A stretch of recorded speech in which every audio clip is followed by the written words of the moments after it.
혹시 밤사이에 내 통장 속 돈이 조용히 사라지고 있다는 불안감 느껴보신 적 없으신가요? 최근 대파 한 단에 8,000원이 넘는다는 뉴스 보셨죠? 우리가 피땀 흘려 모은 돈의 가치를 물가라는 보이지 않는 도둑이 매일같이 갉아먹고 있는 겁니다. 파주에 사는 50대 박 부장님처럼 평생 모은 3억 원이 더 이상 든든한 노후 자금이 아니라고 느끼신다면 오늘 영상이 반드시 필요합니다. 이건 단순히 경기가 어려워서가 아니라 나와 그들이 속한 자산 계급이 다르기 때문이라면 믿으시겠습니까?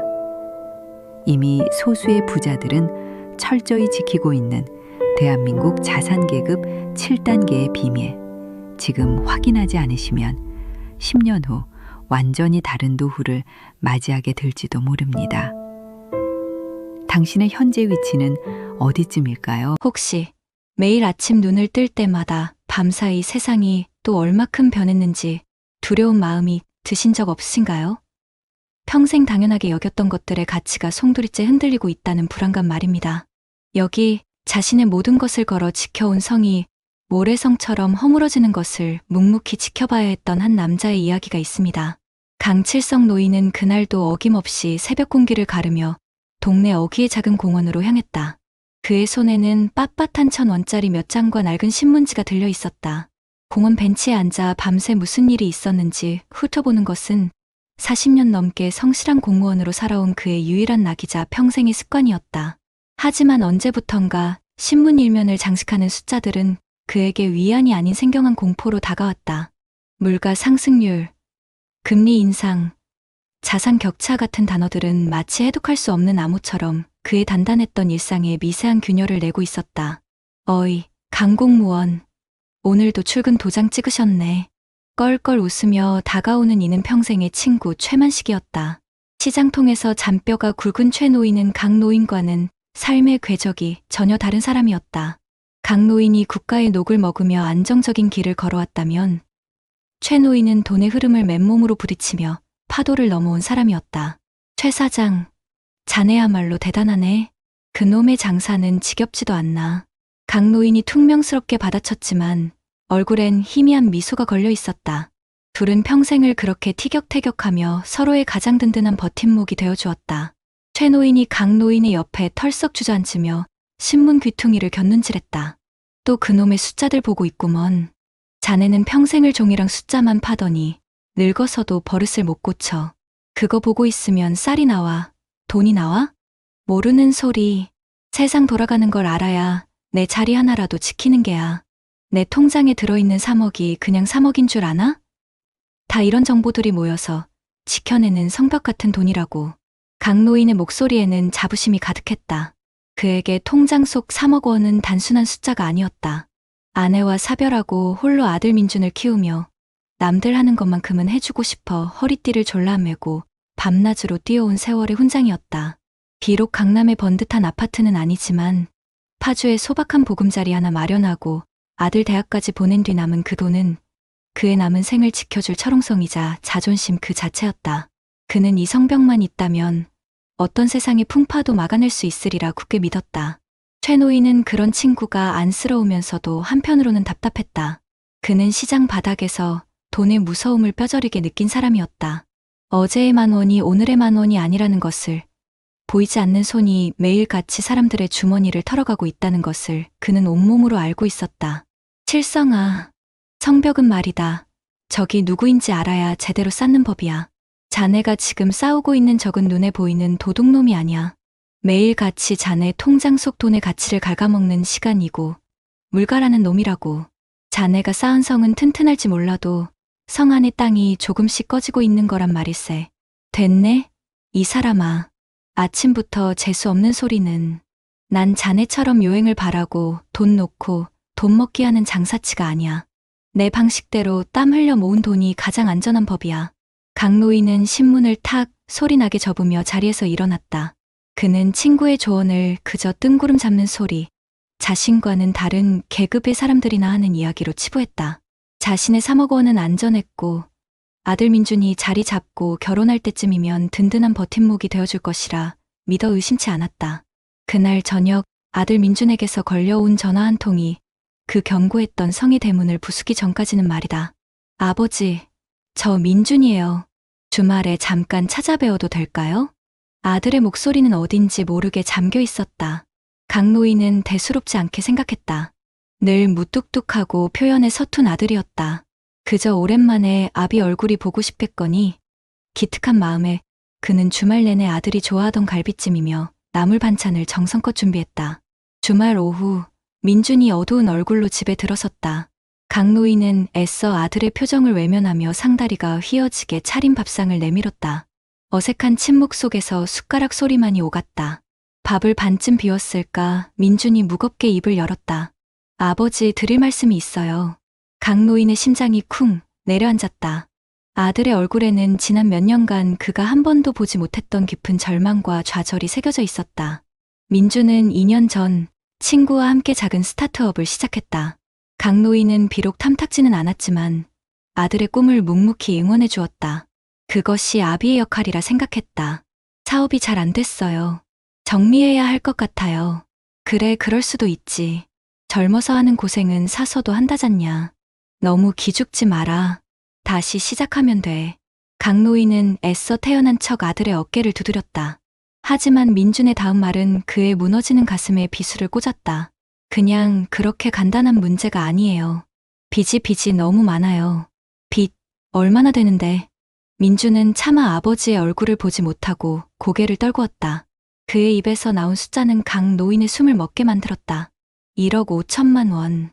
29세 이하 가구주의 평균 부채가 5천만 원을 훌쩍 넘는다는 신문 기사를 스쳐 지나가듯 본 기억이 났지만 그것이 자신의 아들 이야기가 될 줄은 꿈에도 몰랐다.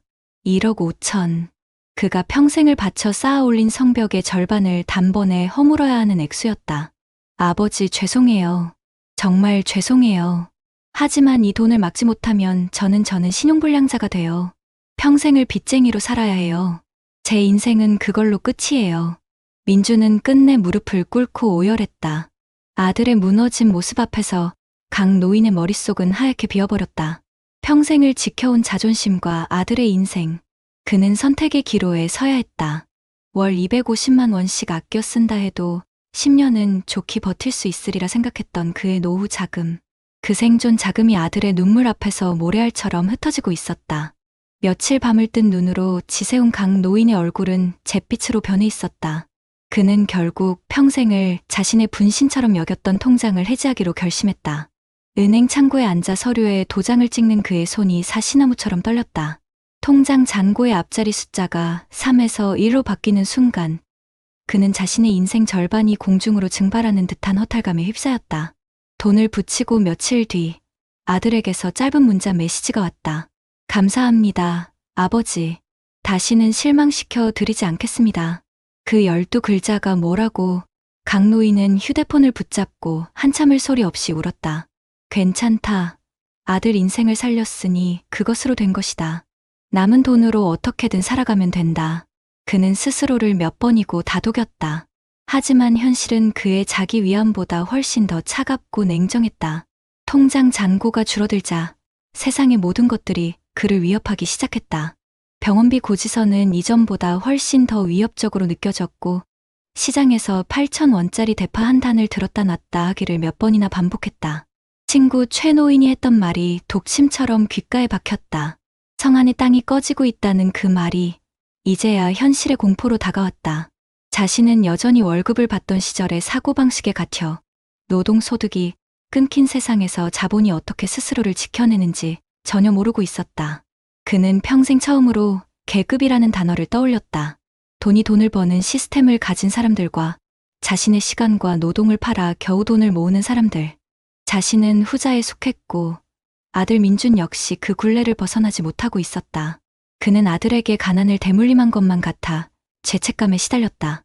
자신이 조금만 더 일찍 세상의 변화를 깨달았더라면 7천만 원만 있어도 연 7% 수익률로 굴리면 월 41만 원의 추가 소득이 생긴다는 사실을 알았더라면 자신의 노후와 아들의 미래가 이렇게까지 위태로워지지는 않았을 텐데 늦가을에 스산한 바람이 부는 공원 벤치에 강 노인이 홀로 멍하니 앉아 있었다.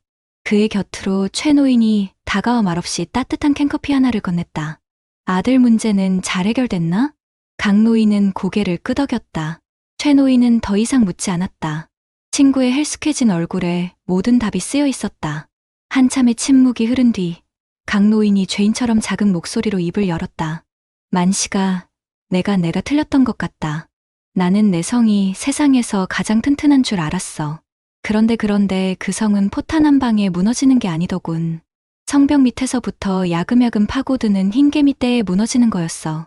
나는 그 흰개미떼가 뭔지도 모르고 평생을 살았던 게야. 그의 목소리가 심하게 떨리고 있었다. 평생 누구 앞에서도 약한 모습을 보이지 않던 친구의 처절한 고백에 최 노인의 마음도 무겁게 가라앉았다. 칠성아, 자네 잘못이 아니야. 우린 그렇게 배우고 살았어. 성실하게 일하고 아껴서 저축하면 된다고. 세상이 우리보다 더 빨리 변해버린 거지. 하지만 말이다, 아직 끝난 게 아니야. 무너진 성터 위에도 다시 집을 지을 수 있는 법이라고. 최 노인의 말에 강 노인이 힘없이 고개를 저었다. 이제 와서 뭘 할 수 있겠나. 내 나이가 몇인데. 그때 최 노인이 강 노인의 어깨를 단단히 붙잡고 그의 눈을 똑바로 쳐다보며 말했다. 그의 목소리는 시장 바닥의 그 어떤 소리보다도 크고 단호했다. 칠성아, 지금 자네에게 남은 그 돈이 그냥 돈으로 보이냐? 그건 숫자가 아니야. 내가 평생 흘린 땀이고 아들을 살려낸 아버지의 사랑이고 내 남은 인생을 다시 일으켜 세울 마지막 기회다. 그게 최선이었냐고 나중에 땅을 치고 후회할 텐가? 최 노인의 마지막 한마디는 강 노인의 심장을 그대로 관통했다. 그게 최선입니까? 아들에게 1억 5천만 원을 내어준 것이 최선이었을까? 아니다. 그것은 어쩔 수 없는 선택이었을 뿐. 최선은 아니었다. 진짜 최선은 아들에게 돈을 주는 것에서 끝나는 것이 아니라 남은 돈으로 자신의 노후를 지키고 더 이상 아들에게 짐이 되지 않는 것. 그리고 아들에게도 이 지긋지긋한 돈의 굴레에서 벗어나는 법을 알려주는 것이어야 했다. 그날 이후 강 노인은 달라졌다. 그는 최 노인의 도움을 받아 생전 처음으로 분산 투자라는 것을 공부하기 시작했다. 주식이니 펀드니 하는 것들은 사기꾼들이나 하는 짓이라 여겼던 그가 경제 뉴스를 보고 작은 돈으로나마 투자를 시작했다. 물론 처음에는 두렵고 불안했다. 하지만 그는 더 이상 물러설 곳이 없었다. 자신의 남은 인생과 언젠가 다시 일어설 아들을 위해 그는 이 보이지 않는 적과 싸워야만 했다. 어느 봄날 강 노인의 휴대폰이 울렸다. 민준이었다. 아버지, 저예요. 조그만 가게 하나 얻었어요. 아버지 덕분이에요. 아들의 목소리는 예전처럼 밝고 힘찼다. 강 노인은 전화기를 붙들고 아무 말도 하지 못했다. 그저 창밖으로 보이는 파릇파릇한 새싹들을 바라볼 뿐이었다. 그의 3억 원은 사라진 것이 아니었다. 절반은 아들의 미래를 위한 걸음이 되었고 남은 절반은 자신의 남은 삶을 지탱할 씨앗이 되었다. 그날 파주의 하늘은 유난히 맑고 따뜻했다. 날이 좋아서 모든 것이 괜찮아질 것 같다는 막연한 희망이 그의 가슴을 가득 채웠다. 강 노인은 비로소 깨달았다. 진짜 자산이란 통장 속 숫자가 아니라 어떤 위기 속에서도 다시 일어설 수 있는 용기와 사랑하는 사람을 지키려는 마음이라는 것을. 그리고 그 마음을 지키기 위해서라도 우리는 돈에 대해 더 치열하게 배우고 알아야 한다는 것을 말이다. 여러분 어떠시나요? 위의 사례는 정말 비참하고 서글픈 인생 아닌가요? 하지만 지금부터 소개해드리는 사례는 정반대의 선택으로 행복한 노후를 보내고 있는 분을 소개해드리겠습니다. 혹시 매일 아침 떠오르는 해를 보며 오늘은 또 어떤 기분 좋은 일이 기다리고 있을까 설레는 마음으로 하루를 시작해보신 적 있으신가요? 어제보다 오늘이, 오늘보다 내일이 더 단단하고 평온할 것이라는 믿음. 여기 거센 세상의 파도 앞에서 자신만의 방주를 미리 준비하여 자신은 물론 사랑하는 가족까지 안전하게 지켜낸 한 현명한 남자의 이야기가 있습니다. 김진우 씨의 아침은 북한산 둘레길의 흙냄새와 함께 시작된다. 대기업에서 30년간 쉼 없이 달려온 그는 정년퇴직 후 매일 아침 1시간씩 산을 오르며 하루를 연다.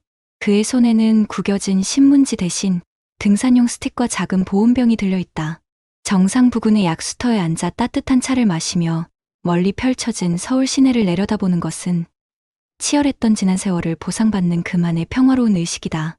기준금리 동결, 주가 변동성, 부동산 시장 침체 같은 뉴스 속 단어들은 더 이상 그에게 해독 불가능한 암호가 아니었다. 10년 전부터 퇴직 후의 삶을 준비하며 차곡차곡 공부해온 경제의 흐름이자 그의 노후를 지켜주는 든든한 나침반이었기 때문이다. 김 부장. 아니, 이제 김 선생이라고 불러야 하나? 여전히 신선 노름이구먼. 숨을 헐떡이며 올라온 이는 입사 동기이자 오랜 친구인 박상태 씨였다. 박 씨는 퇴직 후 유일한 낙이 부동산 채널 시청인 사람이었다.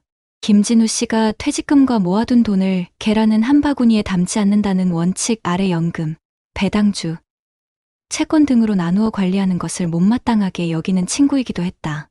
박 사장, 자네야말로 아직도 그놈의 아파트 소리에 귀가 솔깃한가. 세상이 어떤 세상인데. 김진우 씨가 웃으며 받아치자 박 씨는 그의 옆에 털썩 주저앉으며 퉁명스럽게 말했다. 그래도 남는 건 땅이랑 집뿐이야. 자네처럼 그 위험한 주식이니 펀드니 하는 건 난 못 믿어. 내 퇴직금 2억은 장롱 밑에 넣어두는 한이 있어도 은행 예금에서 단 한 푼도 안 뺄 걸세. 상태야. 지금 같은 세상에 은행에 돈을 넣어두는 게 가장 위험한 투자라는 건 아직도 모르겠나? 돈의 가치가 매일 밤 우리가 자는 사이에도 휴지 조각이 되어가고 있다고. 내가 가진 1억 8천만 원이 그냥 통장에 잠자고 있었다면 지금쯤 1억 5천만 원의 가치도 안 됐을 걸세. 김진우 씨의 목소리에는 확신이 있었다. 그에게 분산된 포트폴리오는 단순한 돈 불리기가 아니었다. 아내와 함께 세계 일주를 하고 손주들에게 용돈 한번 시원하게 줘보고 싶은 소박한 꿈을 지켜줄 생명줄이었다. 무엇보다 혹시 모를 자식들의 위기 앞에서 돈이 없어서라는 무력한 말 대신 아빠가 도와줄게라는 든든한 말을 해줄 수 있는 최후의 보루였다. 그는 이 견고하게 짜인 시스템만 있다면 남은 인생의 어떤 풍파도 지혜롭게 헤쳐나갈 수 있으리라 믿었다. 박상태 씨는 그런 친구가 대단하면서도 한편으로는 위태로워 보였다. 그는 평생 한 방을 노리며 부동산 투자에만 매달려왔다. 돈이란 움켜쥐고 있어야 하는 것이지 세상에 풀어놓는 순간 남의 것이 된다고 굳게 믿었다. 진우야, 성벽은 말이다. 높고 두껍게 쌓아야 하는 법이야. 자네처럼 여기저기 문을 많이 만들어 놓으면 어느 문으로 도둑이 들지 어찌 아나? 나는 딱 하나. 강남 아파트라는 제일 튼튼한 성문 하나만 믿을 걸세. 성벽이 아무리 높아도 성 안의 백성들이 굶주리면 무슨 소용인가. 나는 성벽을 조금 낮추더라도 성 안에 우물을 파고 밭을 일구는 걸 택한 것뿐이야. 내 방식대로 공부하고 준비한 결과가 가장 안전한 법이라고. 김진우 씨는 보온병을 닫으며 자리에서 일어났다. 그는 친구의 조언을 시대에 뒤떨어진 낡은 생각, 자신과는 다른 길을 가는 사람의 이야기로 여겼다. 자신의 자산관리 시스템은 안전했고 아들 지훈이 언젠가 자신의 길을 찾아 나설 때쯤이면 현명한 조언과 함께 실질적인 도움을 줄 수 있을 것이라 믿어 의심치 않았다. 그날 저녁 아들 지훈에게서 걸려온 전화 한 통이 그의 지혜를 시험대에 올리기 전까지는 말이다. 아버지, 저 지훈이에요. 주말에 드릴 말씀이 있어서 찾아뵈려고요. 아들의 목소리는 평소와 달리 진중하고 무거웠다. 김진우 씨는 직감했다. 아들에게 인생의 중요한 변곡점이 찾아왔음을. 그는 주말 내내 아들과 나눌 깊은 대화를 위해 마음의 준비를 했다. 토요일 오후 지훈이 비장한 얼굴로 서류 가방을 들고 집에 들어섰다. 김진우 씨는 아들을 서재로 이끌었다. 아들이 내민 것은 서툴지만 밤새 고민한 흔적이 역력한 푸드테크 스타트업 사업 계획서였다. 아버지 오랫동안 준비한 꿈입니다. 이걸로 세상에 없는 새로운 배달 플랫폼을 만들고 싶어요. 김진우 씨의 심장이 조용히 하지만 강하게 뛰기 시작했다. 아들의 얼굴에는 무모한 열정뿐만 아니라 세상을 바꾸고 싶다는 진지한 고뇌가 새겨져 있었다. 지우는 대학 졸업 후 IT 대기업에서 3년간 실무를 익혔고 그 경험을 바탕으로 자신만의 사업을 구상한 것이었다. 그래, 좋은 꿈이다. 그래서 아빠의 도움이 필요한 부분이 뭐지? 김진우 씨는 차분하게 물었다. 지훈의 다음 말은 그의 준비된 마음에 돌을 던졌다. 초기 자본금이 8천만 원 정도 필요합니다. 아버지께서 도와주시면 정말 목숨 걸고 성공해서 몇 배로 갚겠습니다. 8천만 원. 34세 이하 청년 창업의 평균 초기 자본금이 7천만 원대라는 기사를 본 기억이 났다. 하지만 그것이 자신의 아들 이야기가 될 줄은 몰랐다. 8천만 원. 그가 30년간의 땀으로 쌓아 올린 노후 자금의 거의 절반에 해당하는 액수였다. 아들의 꿈을 위해 자신의 노후를 담보 잡아야 하는 선택의 기로였다. 아버지, 죄송해요. 하지만 이건 제 인생을 건 도전이에요. 이 기회를 놓치면 저는 평생 월급쟁이로 살면서 이루지 못한 꿈을 후회하게 될 거예요.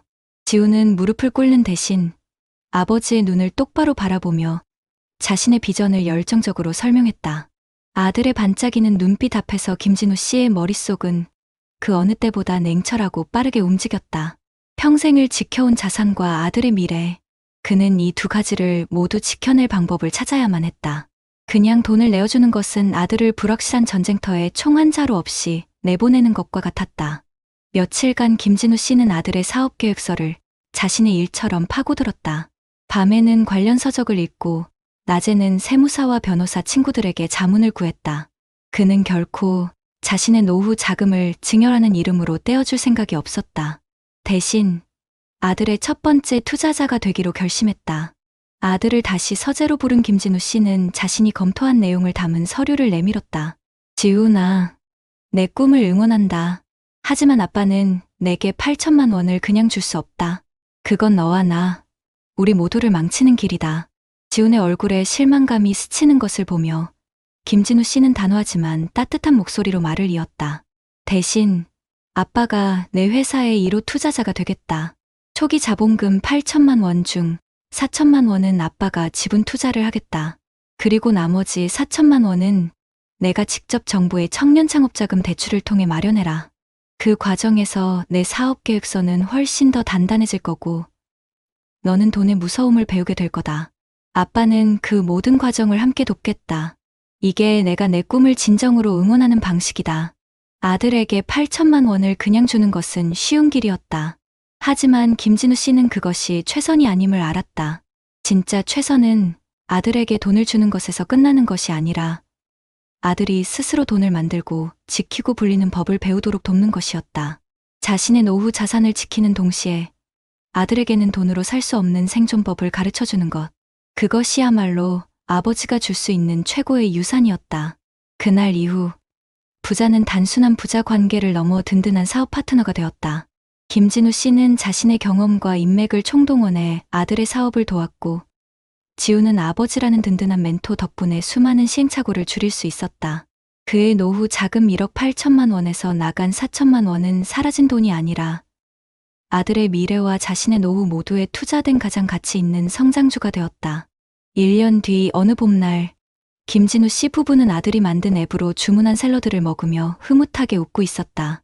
아들의 회사는 비록 작지만 매달 꾸준히 성장하며 업계에서 주목받는 스타트업이 되어 있었다. 여보, 우리 지훈이 다 컸지? 이제 아빠보다 나은 사업가가 될 거야. 아내의 말에 김진우 씨는 아무 말 없이 고개를 끄덕였다.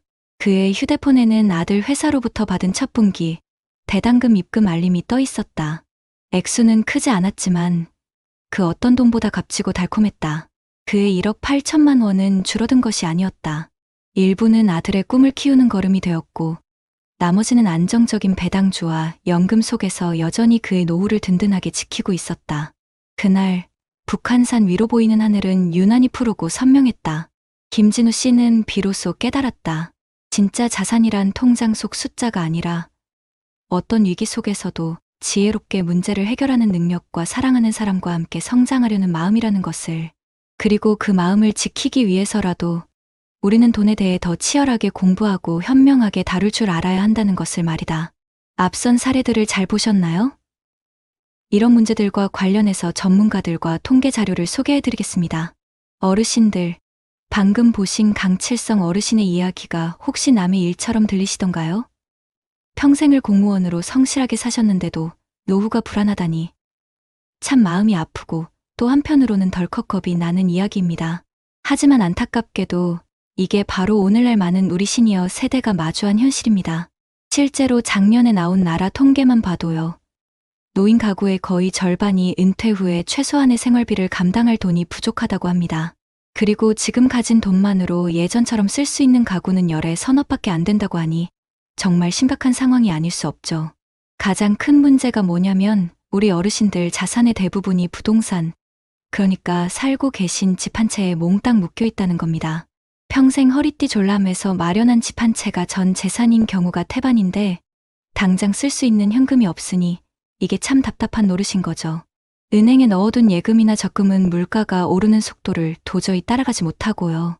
은행 이자가 푼돈이라고 하는 게 괜한 말이 아닙니다. 가만히 앉아서 내 돈의 가치가 매일매일 줄어들고 있는 셈이니까요. 더 큰 문제는 우리가 이런 경제 흐름에 너무 어둡다는 겁니다. 전문가들은 이걸 금융문맹이라고 부르더군요. 우리나라 65세 이상 어르신들의 금융이해 점수가 다른 선진국들에 비해 많이 낮다고 해요. 평생을 성실하게 일만 하셨지 돈을 굴리고 불리는 법에 대해서는 제대로 배워본 적이 없기 때문입니다. 강칠성 어르신처럼 시간과 물가가 내 돈을 갉아먹는다는 사실조차 제대로 인지하지 못하는 경우가 많다는 뜻입니다. 그러다 보니 복잡한 금융상품은 어렵게만 느껴지고 안타깝게도 나쁜 마음을 먹은 사람들의 표적이 되기 쉬운 겁니다. 실제로 금융사기 피해자의 절반 이상이 우리 어르신들이라는 통계도 있습니다. 그런데 여기에 기름을 붓는 게 바로 자식 문제입니다. 부모 마음이라는 게 다 그렇지 않습니까? 내 자식이 힘들다는데 어떻게 모른 척하겠어요. 요즘 젊은이들 빚 없는 사람이 드물잖아요. 20대 아들 평균 빚이 5천만 원이 넘고 우리나라 전체 가구 평균 빚이 거의 1억 원에 육박한다고 합니다. 강노인 아들처럼 빚이 1억 5천만 원인 경우가 결코 남의 이야기가 아니라는 거죠. 한 연구소에서 조사를 해보니까 우리 50대, 60대 부모님 10명 중 7, 8명은 자식한테 평균 6천만 원에 가까운 목돈을 지원해줬고 같이 사는 자식에게는 매달 70만 원이 넘는 생활비까지 대주고 있다고 합니다. 바로 이게 우리 세대가 갑자기 가난해지는 가장 큰 이유 중 하나로 꼽히고 있습니다. 자식을 구하려다 내 노후가 통째로 무너져 내리는 정말 비극적인 상황이 벌어지고 있는 겁니다. 하지만 반대로 김진우 씨의 사례는 우리에게 아주 중요한 지혜를 줍니다. 김진우 씨는 노후를 위태로운 모래성이 아니라 어떤 비바람에도 끄떡없는 지혜로운 방주로 만들었죠. 비결은 간단합니다. 계란은 한 바구니에 담지 않는다는 오랜 격언을 충실히 따른 겁니다. 은퇴 전부터 연금, 배당주, 채권처럼 자산을 여러 곳에 똑똑하게 나눠두었죠. 요즘에는 투자자의 나이에 맞춰서 젊을 때는 좀 더 적극적으로 자산을 불리다가 은퇴 시점이 가까워지면 저절로 안정적인 배당형 자산으로 비중을 옮겨주는 그런 똑똑한 상품들도 많이 나와 있습니다. 김진우 씨가 자식 문제를 해결한 방식은 정말 무릎을 탁 치게 만듭니다. 아들의 사업에 무작정 돈을 대준 게 아니라 전략적인 투자자가 되어주었죠.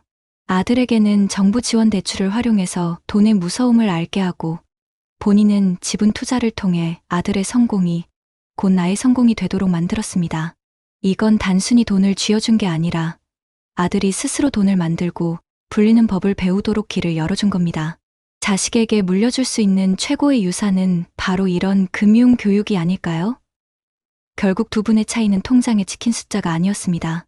변화하는 세상을 이해하고 내 돈을 스스로 지키고 불릴 줄 아는 능력, 그리고 자식과의 관계에서도 현명한 원칙을 세우는 지혜에 있었습니다. 이제 우리 시니어 세대도 돈 공부를 시작해야 합니다. 집 한 채만 믿고 있을 게 아니라 내 자산을 여러 곳으로 나누는 지혜가 필요하고 자식을 지원하더라도 무조건적인 희생이 아니라 함께 성장하는 동반자가 되는 길을 찾아야 합니다. 우리의 노후를 위태로운 모래성이 아니라 튼튼한 방주로 만드는 열쇠는 바로 우리 자신에게 있습니다. 끊임없이 배우고 전문가의 조언에 귀를 기울이는 지혜가 필요한 때입니다. 그렇다면 납선 사례들을 해결할 수 있는 방법은 무엇이 있을까요? 현재 대한민국 정부는 우리 청년들이 꿈을 펼치고 성공적으로 창업할 수 있도록 정말 다양한 지원 사업과 혜택들을 제공하고 있습니다. 이런 지원들은 청년들이 창업하면서 겪는 가장 큰 어려움, 바로 돈 문제나 어디서부터 시작해야 할지 모르는 정보 부족, 경험 부족 같은 현실적인 문제들을 해결하는 데 중점을 두고 있어요. 크게 보면 사업화 자금 지원, 교육과 멘토링, 그리고 창업 공간 지원까지 여러 분야에서 도움을 주고 있습니다. 먼저 가장 중요한 사업화 자금 지원부터 이야기해 볼까요? 생애 최초로 기술 창업에 도전하는 만 29세 이하 청년 예비 창업자들을 위한 창업중심대학 청년 예비 창업자 프로그램이 있습니다. 여기서는 시제품을 만들거나 특허를 내고 사업 모델을 개선하는 데 필요한 자금을 평균 4,700만 원, 최대 1억 원까지 지원해줍니다. 정말 든든하죠? 또 청년 창업사관학교는 우수한 창업 아이템과 혁신적인 기술을 가진 청년 창업가들에게 최대 1억 원의 사업화 자금을 지원하고 있어요. 사업자 등록을 아직 하지 않은 예비 창업자분들도 걱정 마세요. 예비 창업 패키지를 통해 시제품 제작 등을 목적으로 최대 1억 원까지 지원받을 수 있습니다. 이미 창업 3년 이내의 기업이라면 초기 창업 패키지가 있고 성공적인 창업과 지속을 위한 사후 관리 프로그램까지 운영하고 있습니다. 만약 창업한 지 3년에서 7년 정도 된 기업이라면 창업 도약 패키지를 통해 최대 3억 원까지 지원받을 수 있으니 사업 성장에 큰 도움이 될 거예요. 그리고 정책자금 대출도 빼놓을 수 없죠. 만 39세 이하 청년을 대상으로 하는 청년 전용 창업자금, 대출은 업력 3년 미만의 중소기업이나 창업 준비 중인 분들이 신청할 수 있어요. 연 2.5%의 고정금리로 최대 10년까지 이용 가능하고 기업당 최대 1억 원, 기술이나 제조업 기반은 최대 2억 원까지 대출받을 수 있습니다. 시설 자금이나 운전 자금으로 활용할 수 있으니 정말 유용하죠. 소상공인 시장진흥공단에서는 청년 소상공인의 경영 활성화와 청년 고용 창출을 위한 청년 고용 연계자금도 지원하고 있고요. 혹시 사업에 실패하셨더라도 다시 도전할 수 있도록 재창업자금 대출도 있으니 포기하지 마시고 문을 두드려 보세요. 자금 지원만큼 중요한 것이 바로 교육과 멘토링입니다. 창업중심대학에서는 특화된 프로그램을 통해 교육, 멘토링은 물론이고 마케팅, 투자 유치, 판로 확대, 심지어 글로벌 진출까지 맞춤형 지원을 받을 수 있습니다. 청년창업사관학교에서도 창업 아이디어 구상부터 실제 사업화 단계까지 모든 절차를 지원하는 창업 교육과 멘토링 프로그램을 운영하고 있어요. 청년 전용 창업자금 대출도 단순히 자금만 주는 것이 아니라 교육과 멘토링을 함께 제공하는 종합창업 지원 프로그램이라고 할 수 있습니다. 서민금융진흥원의 사업 키워가게는 미소금융 창업 자금을 이용하는 초기 창업자 20명을 선정해서 1:1 맞춤형 컨설팅, 세무상담, 가게 로고 제작까지 도와준다고 하니 초기 창업자들에게는 정말 큰 힘이 될 겁니다. 그리고 창업 공간도 중요한 문제인데 창업중심대학에서 창업 공간을 지원하고 청년창업사관학교에서는 사무실 입소나 준입소 방식으로 업무 공간을 제공합니다. 또 창업보육센터와 연계해서 입주 공간을 제공하는 사업들도 있으니 사무실 걱정을 덜 수 있습니다. 이 외에도 다양한 지원이 있습니다. 기술 지원이나 다른 정책 사업들과 연계해서 청년 창업의 모든 것을 한 번에 지원하는 원스톱 패키지 시스템도 운영하고 있고요. 초기 창업자들이 은행에서 대출받기 어려울 때 신용보증재단에서 보증서를 발급받아 대출을 받을 수 있도록 돕는 사업자 보증도 있습니다. 보증 한도는 3천만 원에 보증 기간은 5년까지 가능하니 초기 자금 조달에 큰 도움이 될 거예요. 마지막으로 서울 청년 지역 연계형 창업 지원은 서울 청년들이 전국 18개 지역과 협력해서 지역 특색을 살린 창업 모델을 발굴할 수 있도록 돕는 아주 흥미로운 프로그램도 있습니다. 이러한 지원 사업들은 대부분 만 19세 이상부터 만 39세 이하의 예비 창업자나 창업 3년 이내 기업의 대표자들을 대상으로 합니다. 신청은 주로 K-스타트업 누리집이나 중소벤처기업진흥공단 누리집, 중소벤처24, 창조경제혁신센터 등 온라인을 통해 이루어지는데요. 사업별 공고는 보통 연초인 1월에서 2월에 시작하는 경우가 많으니까 K-스타트업 창업지원 포털 같은 곳에서 최신 공고를 꼭 확인해 보시는 게 좋습니다. 이렇게 다양한 지원을 통해 우리 청년들이 꿈을 향해 나아갈 수 있기를 진심으로 응원합니다. 지은 꽃이 다시 피어나는 겨울나무처럼 우리의 삶 또한 계절을 품고 저마다의 아름다움을 피워냅니다. 젊음의 열정을 지나 삶의 깊이를 더해가는 시간 속에서 우리는 수많은 기쁨과 때로는 아픔을 마주하며 걸어왔습니다. 어떤 분들은 이 시기를 고요히 흐르는 강물처럼 평화롭게 매 순간을 감사하며 지혜롭게 채워나가십니다. 규칙적인 운동으로 건강을 돌보고 벗들과 정겨운 시간을 나누며 배우고 싶은 것을 찾아 용기 있게 도전하며 얼굴 가득 미소를 머금은 채 노년의 아름다움을 활짝 꽃피웁니다. 그분들의 눈빛 속에는 지난 세월의 깊이와 다가올 내일에 대한 따뜻한 희망이 공존합니다. 하지만 또 어떤 분들은 예기치 못한 건강의 그림자나 경제적인 어려움, 혹은 홀로 남겨진 듯한 쓸쓸함으로 인해 마음의 문을 닫고 힘겨운 시간을 보내시기도 합니다. 과거의 후회에 갇히거나 미래에 대한 막연한 불안감에 사로잡혀 오늘이라는 소중한 시간을 온전히 누리지 못하는 모습 또한 우리는 마주했습니다. 이처럼 상반된 노년의 모습 속에서 우리는 진정으로 의미 있고 행복한 삶이 무엇인지 깊이 되묻게 됩니다. 사랑하는 시청자 여러분, 행복한 노후는 결코 저절로 찾아오는 것이 아닙니다. 그것은 오늘 이 순간에도 우리가 만들어가고 있는 아름다운 여정입니다. 우리는 오늘 우리 채널을 통해 노년의 삶을 더욱 풍요롭고 의미 있게 가꿀 수 있는 다양한 방법들을 함께 고민했습니다. 그리고 무엇보다 중요한 것은 바로 우리 스스로의 마음가짐과 작은 실천이라는 것을 깨달았습니다. 이제 우리 모두 행복한 노년을 향한 용기 있는 한 걸음을 내디뎌 보면 어떨까요? 첫째, 우리 몸과 마음의 건강을 가장 소중히 여기는 것입니다. 매일 아침 가벼운 스트레칭이나 동네 한 바퀴 산책으로 몸을 깨우고 좋은 음식을 챙겨 먹으며 스스로를 아껴주세요. 그리고 마음의 평화를 위해 좋아하는 음악을 듣거나 명상을 하는 시간을 갖는 것도 좋습니다. 둘째, 세상과의 연결을 놓지 마세요. 오랜 친구들과의 따뜻한 교류를 이어가고 지역 사회의 동호회나 자원봉사 활동에 참여하여 새로운 사람들과 소통하며 살아있는 활력을 느껴보세요. 스마트폰이나 컴퓨터를 배우는 것도 젊은 세대와 소통하고 새로운 정보를 얻는 소중한 창구가 될 수 있습니다. 셋째, 배움을 멈추지 않는 지혜를 발휘하세요. 평생 배우고 싶었던 취미나 외국어를 시작해보고 새로운 기술을 익히는 것은 우리 삶의 끊임없는 활력과 성장의 기쁨을 선사할 것입니다. 이는 단순히 시간을 보내는 것을 넘어 삶의 새로운 의미와 목표를 찾아주는 길잡이가 되어줄 것입니다. 넷째, 재정적인 부분에서도 작은 노력들을 잊지 마세요. 전문가와 상담하여 노후 자금을 점검하고 정부나 지자체에서 제공하는 시니어 지원 제도를 적극적으로 활용하는 지혜가 필요합니다. 큰 변화가 아니어도 좋습니다. 작은 관심과 준비가 큰 평화를 가져올 것입니다. 사랑하는 시청자 여러분, 우리의 삶은 끝없는 배움과 성장의 연속입니다. 비록 세월의 흔적이 깊어지고 몸이 예전 같지 않더라도 우리의 마음만은 언제나 새로운 꿈을 꿀 수 있습니다.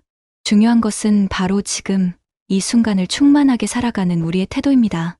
용기를 내어 새로운 도전을 시도하고 따뜻한 마음으로 주변을 살피며 무엇보다 자기 자신을 존중하고 사랑해주세요. 우리 채널은 앞으로도 여러분의 행복한 노후를 위한 든든한 동반자가 될 것입니다.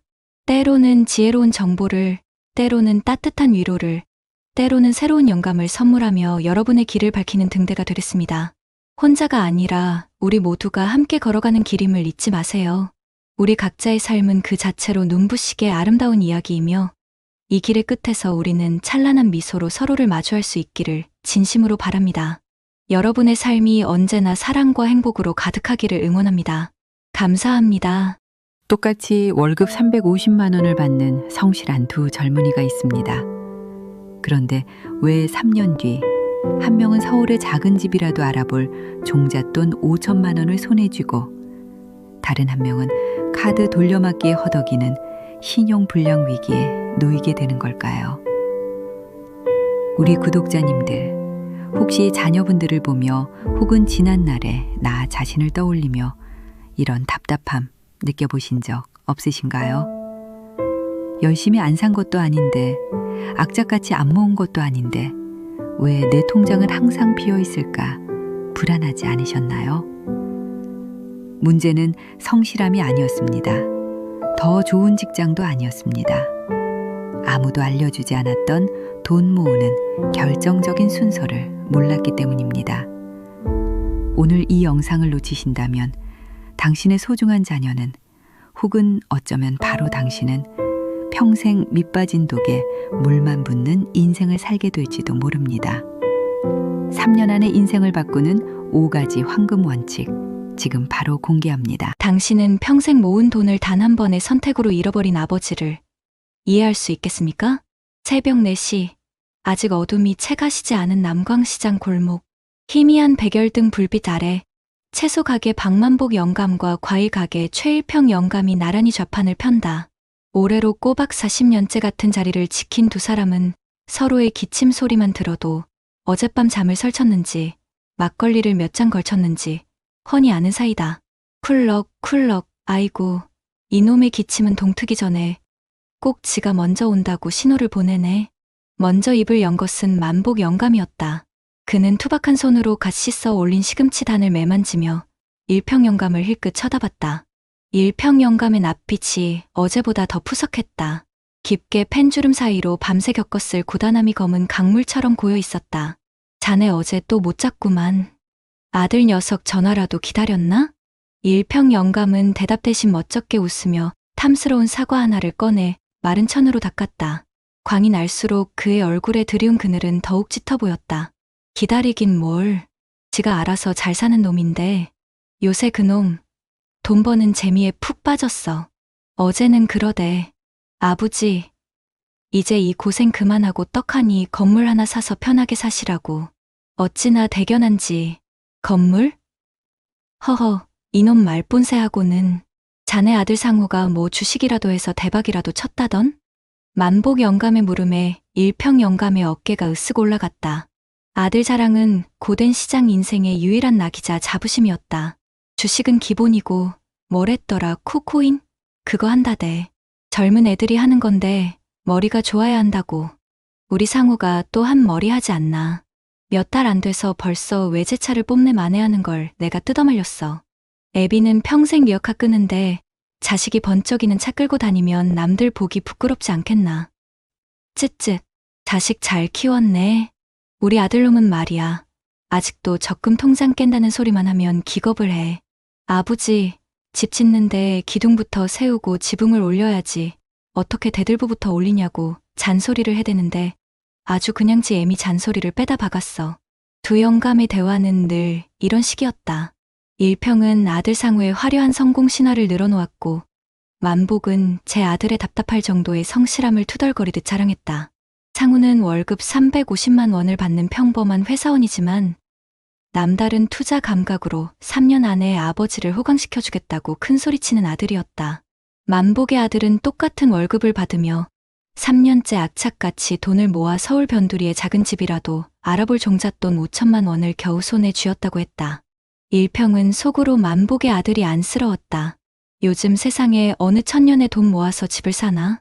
한 방에 인생을 바꾸는 법을 모르는 미련한 친구라고 생각했다.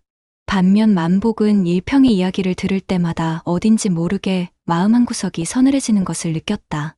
저렇게 쉬운 길이 있다면 자신과 아들이 걸어온 고되고 성실한 길은 대체 무엇이었나 싶어서였다. 그날 오후 시장이 가장 붐빌 시간이었다. 손님들과 흥정하며 목청을 높이던 일평 영감이 갑자기 억 소리를 내며 좌판 앞으로 쓰러졌다. 사과며 달이 그의 몸을 따라 대굴대굴 굴러갔다. 시장의 소음이 순간 멎었다. 가장 먼저 달려온 것은 만복 영감이었다. 일평아, 최일평, 이 사람아 정신 좀 차려봐. 만복의 절규에도 일평은 미동도 없었다. 구급차가 위태롭게 시장 골목을 비집고 들어왔고 일평은 병원 응급실로 실려갔다. 과로와 영양실조, 그리고 극심한 스트레스가 원인이었다. 며칠간 입원해야 한다는 의사의 말에 만복은 일평의 빈 가게를 대신 봐주기로 했다. 이튿날 일평의 과일 가게를 지키던 만복에게 전화 한 통이 걸려왔다. 일평이 두고 간 낡은 휴대폰이었다. 화면에는 내 아들 상우라는 이름이 떠 있었다. 만복은 반가운 마음에 덜컥 전화를 받았다. 상우냐? 나다. 내 아버지 친구 박만복. 네 애비가 쓰러져서 지금 병원에 있다. 네? 아저씨. 아버지가 왜요? 괜찮으세요? 병원 어디예요? 상우의 목소리는 다급했지만 그 다급함의 결이 어딘가 이상했다. 아버지를 걱정하는 마음보다는 무언가 다른 불안함이 잔뜩 묻어 있었다. 큰 병은 아니고 며칠 쉬면 된다더라. 너무 걱정은 말고. 만복이 말을 채 끝내기도 전에 수화기 너머로 상우의 다급한 속삭임이 새어나왔다. 아버지 괜찮으세요? 아, 진짜 미치겠네. 하필 지금 아버지, 이번 달 카드값 막아야 하는 거 오늘까지인데 그거 어떻게 해요? 아저씨, 혹시 저희 아버지 어디 돈 맡겨놓은 거 없으세요? 제발요.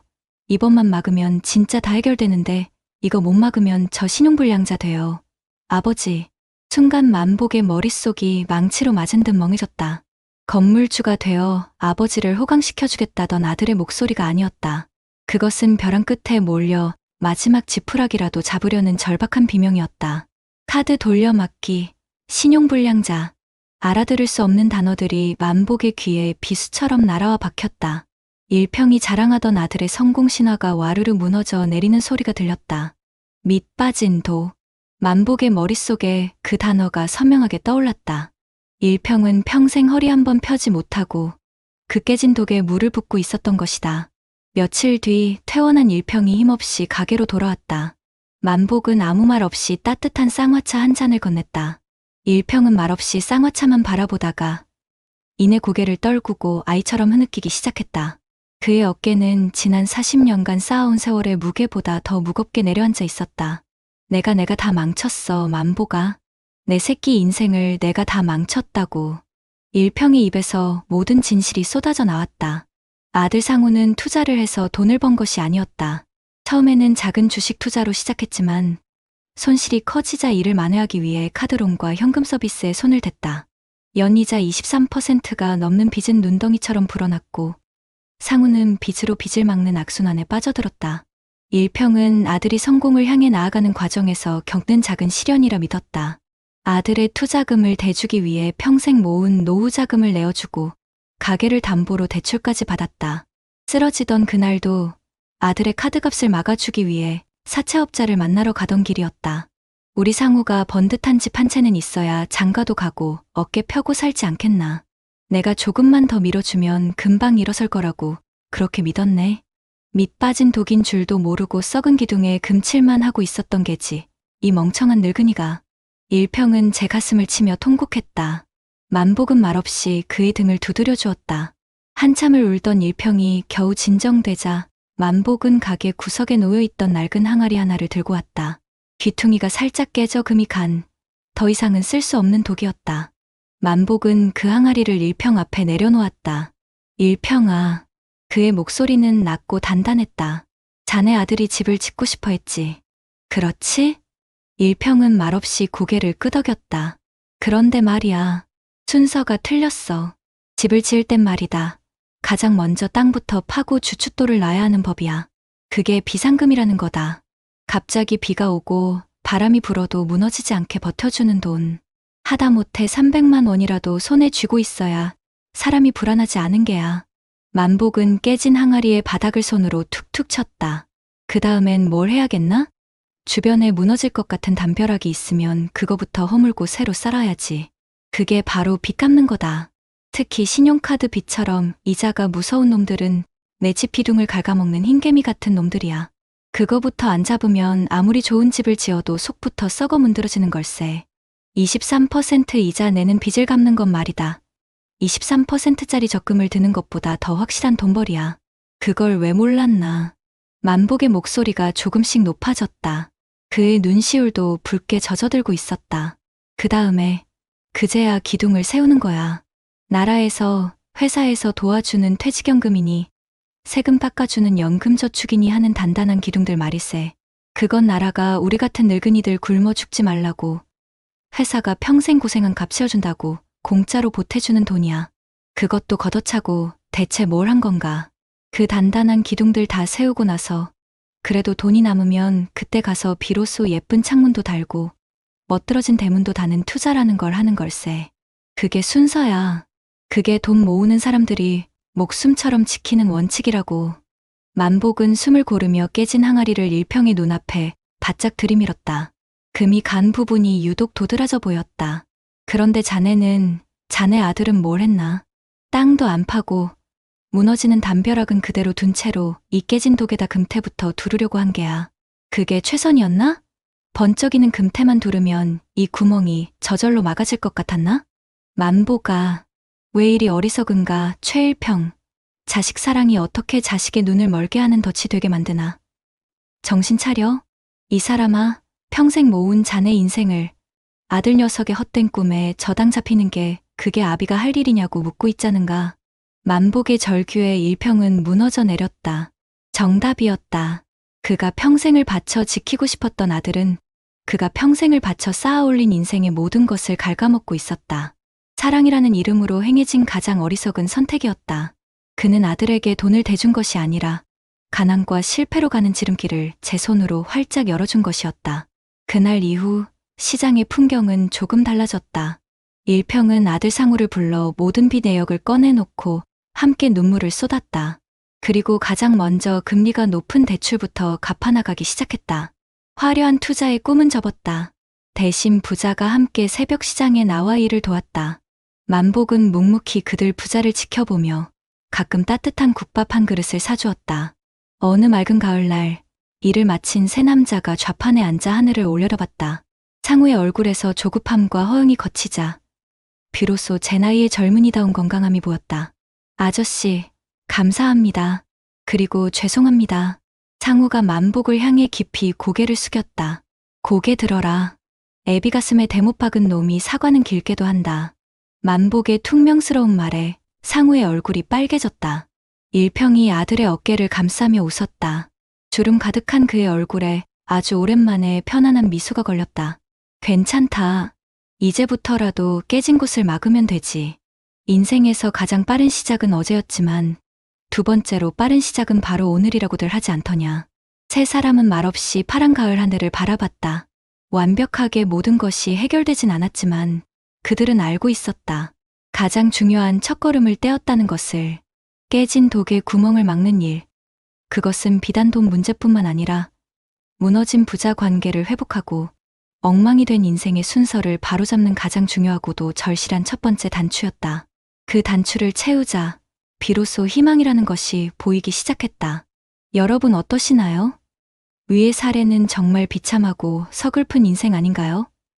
하지만 지금부터 소개해드리는 사례는 정반대의 선택으로 행복한 노후를 보내고 있는 분을 소개해드리겠습니다.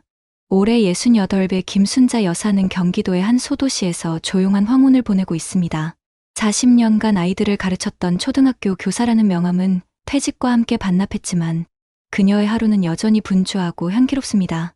아침이면 베란다에 난초에 물을 주고 점심엔 교사 시절 동료들과 동네 카페에서 볕을 쬐며 이야기를 나눕니다. 매달 어김없이 통장에 들어오는 280만 원 남짓의 공무원 연금은 그녀의 노후를 불안이 아닌 평온으로 채워주는 든든한 버팀목이었습니다. 그녀에게 돈이란 화려한 보석이 아니라 굳은 비를 막아주는 튼튼한 우산과 같은 것이었습니다. 그러던 어느 주말 오후 하나뿐인 아들 민준이 상기된 얼굴로 집을 찾아왔습니다. 중견기업에서 성실하게 일하는 35세 아들은 순자 씨의 가장 큰 자랑이었습니다. 그런데 그날따라 아들의 눈빛은 평소와 달리 조급함과 욕망으로 번들거렸습니다. 어머니, 저 드릴 말씀이 있어요. 정말 엄청난 기회예요. 민준이 꺼내놓은 이야기는 영종도 스마트밸리 복합단지에 대한 것이었습니다. 직장 동료 하나가 상가 부지를 분양받아 몇 달 만에 계약금이 2배로 뛰었다는 것이었습니다. 아들은 자신도 그 기회를 잡아 인생을 바꿔보고 싶다고. 그러니 어머니가 평생 월급을 쪼개 모아두신 예금 1억 원을 투자금으로 빌려달라고 했습니다. 민준아, 이건 그냥 투자가 아니에요. 우리 인생을 바꿀 발판이라고요. 2년만 묻어두면 강남에 아파트 한 채 살 돈이 생긴다는데 언제까지 월급만 모아서 아등바등 살아요? 동료는 벌써 외제차 계약했다고요. 아들의 목소리는 확신에 차 있었지만 순자 씨의 마음에는 찬바람이 불었습니다. 평생 교직에 몸담으며 숫자를 가르쳤던 그녀에게 세상에 쉽고 빠른 돈은 없다는 것이 삶의 제1원칙이었습니다. 며칠 뒤 아들은 기어코 그 성공한 동료하는 사람까지 데리고 왔습니다. 말끔하게 차려입은 청년은 알아들을 수 없는 영어 단어를 섞어가며 개발 도면을 펼쳐보였습니다. 지금이 아니면 평생 땅을 치고 후회할 것이라며 요즘 같은 고금리 시대에 은행에 돈을 묶어두는 것만큼 어리석은 일은 없다고 열변을 토했습니다. 아들은 옆에서 안절부절 못하며 어머니를 채근했습니다. 어머니는 제 인생에 관심도 없으세요? 제가 잘 되는 게 싫으신 거냐고요. 남들은 부모님이 집도 사주고 차도 사주는데 저는 겨우 기회가 왔는데 어머니가 막으시는 거잖아요. 평생 이렇게 살다 죽을 순 없어요. 아들의 절박한 외침이 순자 씨의 가슴에 비수처럼 박혔습니다. 자식 이기는 부모 없다는 옛말이 떠올랐습니다. 아들의 미래를 위해 평생 지켜온 원칙을 한 번은 깨야 하는 걸까? 아들의 눈물을 보니 마음이 송두리째 흔들렸습니다. 이대로 아들의 원망을 들으며 남은 생을 살아야 하나. 눈앞이 캄캄해졌습니다. 깊은 한숨을 내쉰 순자 씨는 대답 대신 먼지가 뽀얗게 쌓인 장롱 위에서 낡은 나무 상자 하나를 꺼내왔습니다. 그 안에는 그녀가 첫 월급을 타던 날부터 쓰기 시작한 낡은 가계부 수십 권이 빼곡히 들어차 있었습니다. 그녀는 가장 오래된 가계부 한 권을 펼쳐 민준의 눈앞에 내밀었습니다. 잉크가 번지고 종이가 누렇게 바랜 페이지마다 연탄값 500원, 아들 과자 100원 같은 깨알 같은 글씨들이 그녀의 고단했던 세월을 증명하고 있었습니다. 민준아. 순자 씨의 목소리는 작았지만 단단한 힘이 실려 있었다. 나는 내 아비 없이 너를 키우면서 이 가계부를 하루도 걸은 적이 없단다. 돈이 많아서가 아니라 돈이 무서워서였다. 나는 IMF 때 한몫 잡아보겠다고 퇴직금 전부를 주식에 넣었다가 길거리에 앉은 동료 교사를 받고 닷컴 버블 때 벤처기업에 투자했다가 빚더미에 오른 시동생도 봤다. 그 사람들이 어리석어서 그랬을까? 아니, 모두 이번만은 다르다. 이것만이 기회다라는 달콤한 말에 속았던 게다. 그녀는 아들의 눈을 똑바로 바라보며 말을 이었다. 내가 말하는 그 발판이라는 건 말이다. 허공에 놓는 게 아니야. 단단한 땅 위에 놓아야 사람이 딛고 일어설 수 있는 거다. 너희 단단한 땅은 지금 내가 매달 꼬박꼬박 받는 월급이고 내가 안 쓰고 모은 그 적금 통장이야. 남의 말만 듣고 검증되지 않은 모래밭에 내 인생의 발판을 놓으려는 거냐? 그러다 발판이 무너지면 너는 모래지옥으로 빨려 들어가는 거야. 내 동료가 외제차를 사든 말든 그건 그 사람 인생이다. 우리는 우리의 항아리에 우리 힘으로 물을 채우는 게야. 순자 씨는 자리에서 일어나 부엌 찬장에서 작은 간장 종지 하나를 가져왔다. 이게 내 첫 월급이다. 그리고 이 밥그릇이 내가 모은 적금. 그리고 저기 김치 담그는 항아리가 어미가 평생 모은 돈이다. 순서가 있는 게야. 간장 종지를 채우고 밥그릇을 채우고 그 다음에 항아리를 넘보는 거다. 그런데 너는 내 간장 종지도 다 못 채운 채로 어미의 항아리 물을 한 번에 다 퍼서 모래밭에 붓겠다는 거냐? 그러다 그 물이 전부 땅으로 스며들어 사라져버리면 너와 나는 뭘 마시고 남은 인생을 살아가야겠니? 어머니의 말에 민주는 아무 대답도 하지 못했다. 그저 고개를 떨군 채 제 발끝만 내려다볼 뿐이었다. 헛된 욕망이 거치자 어머니의 주름진 손과 낡은 가계부가 비로소 눈에 들어왔다. 그날 아들은 성공한 동료를 돌려보내고 밤늦도록 어머니와 함께 자신의 재무 계획을 처음부터 다시 세웠다. 그로부터 3년이 흐른 2025년 가을, 민주는 영종도 스마트밸리라는 이름을 뉴스 사회면에서 다시 보게 되었다. 거액의 투자금을 모아 잠적한 기획부동산 사기단에 대한 기사였다. 민준의 동료는 외제차는커녕 은행 빚과 소송에 휘말려 퇴사했다는 소식이 들려왔다. 그 소식을 들은 날 저녁 민주는 작은 화분 하나를 사들고 어머니를 찾았다. 그는 지난 3년간 악착같이 돈을 모아 마련한 전세 아파트의 계약서를 어머니께 내밀었다. 화려한 강남 아파트는 아니었지만 그의 땀과 시간으로 쌓아 올린 견고한 성이었다. 순자 씨는 아들이 내민 계약서를 말없이 받아들고는 베란다의 난초 옆에 아들이 사온 화분을 나란히 놓았다. 활짝 핀 하얀 호접란이 꼭 모자에 웃는 얼굴처럼 보였다. 그녀는 깨닫는다. 자식에게 물려줘야 할 진짜 유산은 돈이 아니라 돈의 무서움을 알고 그것을 다스릴 줄 아는 지혜라는 것을. 평생에 걸쳐 한 방울씩 채워온 그녀의 항아리는 아들의 인생에 가장 든든한 주춧돌이 되어주었다. 화려한 금태는 없었지만 그 어떤 풍파에도 결코 깨지지 않을 단단한 항아리였다. 앞선 사례들을 잘 보셨나요? 이런 문제들과 관련해서 전문가들과 통계 자료를 소개해드리겠습니다. 최일평 어르신의 이야기는 정말 남의 일 같지가 않아서 보는 내내 가슴이 답답했습니다. 아들 잘 되라고 평생 모은 쌈짓돈을 내줬는데 그게 아들의 성공이 아니라 빚잔치에 쏟아붓는 돈이었다니 얼마나 기가 막혔을까요? 사실 이런 비극이 우리 주변에 너무나도 흔하게 일어나고 있다는 게 더 큰 문제입니다. 우리나라 66세 이상 노인 빈곤율이 경제협력개발기구, 그러니까 잘 사는 나라들 모임 중에서 가장 높다고 하지 않습니까? 특히 혼자 사시는 어르신들의 빈곤율은 상상 이상으로 심각합니다. 만복 어르신이 비상금 300만 원은 꼭 쥐고 있어야 한다고 신신당부했지만 당장 그 돈조차 마련하기 어려운 분들이 너무나도 많다는 뜻입니다. 상황이 이렇다 보니 우리 어르신들이 금융범죄의 표적이 되기도 쉽습니다. 실제로 60대 이상 어르신들을 대상으로 한재산 범죄나 전화금융사기 피해액이 해마다 크게 늘고 있습니다. 일평 어르신의 경우처럼 낯선 사기꾼이 아니라 믿었던 자식의 빚내서 투자, 이른바 B2 때문에 온 가족이 나락으로 떨어지는 경우는 더더욱 비참합니다. 전문가들은 이 B2가 얼마나 무서운지 아주 강력하게 경고합니다. 주식이나 코인 같은 투자는 신의 영역이라 불릴 만큼 예측이 어려운데 초보 투자자가 빚까지 내서 뛰어드는 건 실패할 확률이 너무나도 높다는 겁니다. 아들 상우가 외제차를 몰고 다니며 성공한 척했던 것처럼 달콤한 유혹에 빠져들기 쉽지만 그 끝은 결국 눈덩이처럼 불어나는 고금리 빚의 늪일 뿐입니다. 요즘 젊은이들 자녀 키우는데 소득의 4분의 1을 넘게 쓴다고 합니다. 그러다 보니 아이들 때문에 빚을 지는 부모들도 절반이 넘는다고 하니 자식의 경제적 어려움이 결국 부모님의 노후를 위협하는 구조가 되어버린 겁니다. 바로 이때 우리는 김순자 여사님의 지혜를 눈여겨봐야 합니다. 순자 여사님은 아들이 좋은 투자처가 있다며 1억 원을 달라고 했을 때 단칼에 거절했습니다. 세상에 쉽고 빠른 돈은 없다는 평생의 원칙을 지키신 거죠. 그 낡은 가계부가 바로 순자 여사님의 가장 큰 무기였습니다. 전문가들도 순자 여사님이나 만복 어르신이 하신 말씀과 똑같은 조언을 합니다. 노후 자산은 수익률을 높이는 것보다 원금을 잃지 않고 필요할 때 바로 꺼내 쓸 수 있도록 관리하는 게 훨씬 중요하다고 말입니다. 그래서 가진 돈의 일부는 언제든 현금으로 바꿀 수 있게 놔두고 나라에서 주는 국민연금, 회사에서 주는 퇴직연금, 그리고 내다 따로 붙는 개인연금까지 3개의 기둥을 단단히 세워야 한다는 겁니다. 만복 어르신이 이자 23%짜리 빚부터 갚는 게 23%짜리 적금 드는 것보다 더 확실한 돈벌이라고 하셨죠. 이게 바로 정답입니다. 빚이라는 흰개미가 집 기둥을 갉아먹게 내버려 두고 화려한 그림을 걸어봐야 무슨 소용이 있겠습니까?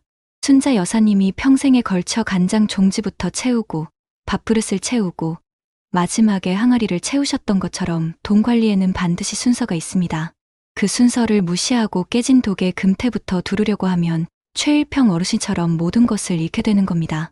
결국 부모가 자식에게 물려줘야 할 가장 큰 유산은 돈이 아니라 돈의 무서움을 알고 소중함을 깨닫게 해주는 지혜라는 것을 두 사례가 똑똑히 보여주고 있습니다.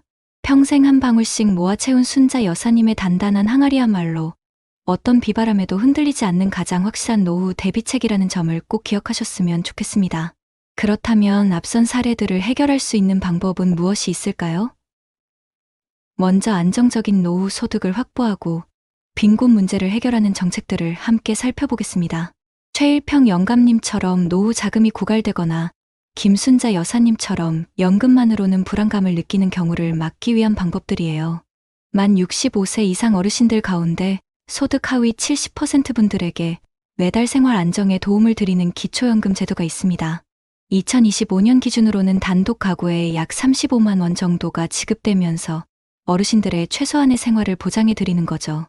노인 빈곤 문제를 해결하는데 아주 직접적인 효과를 보이는 정책이랍니다. 그리고 김순자 여사님처럼 자산은 집 한 채에 묶여 있는데 현금이 부족한 이른바 자산 잠김 문제를 해결하는데 주택연금이라는 제도가 정말 유용해요.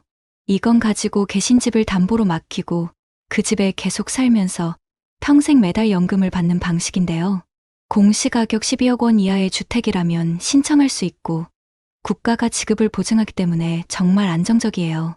부부 중 한 분이라도 만 55세 이상이면 신청 가능하니 부동산은 있지만 현금이 부족한 어르신들께 아주 좋은 해결책이 될 수 있습니다.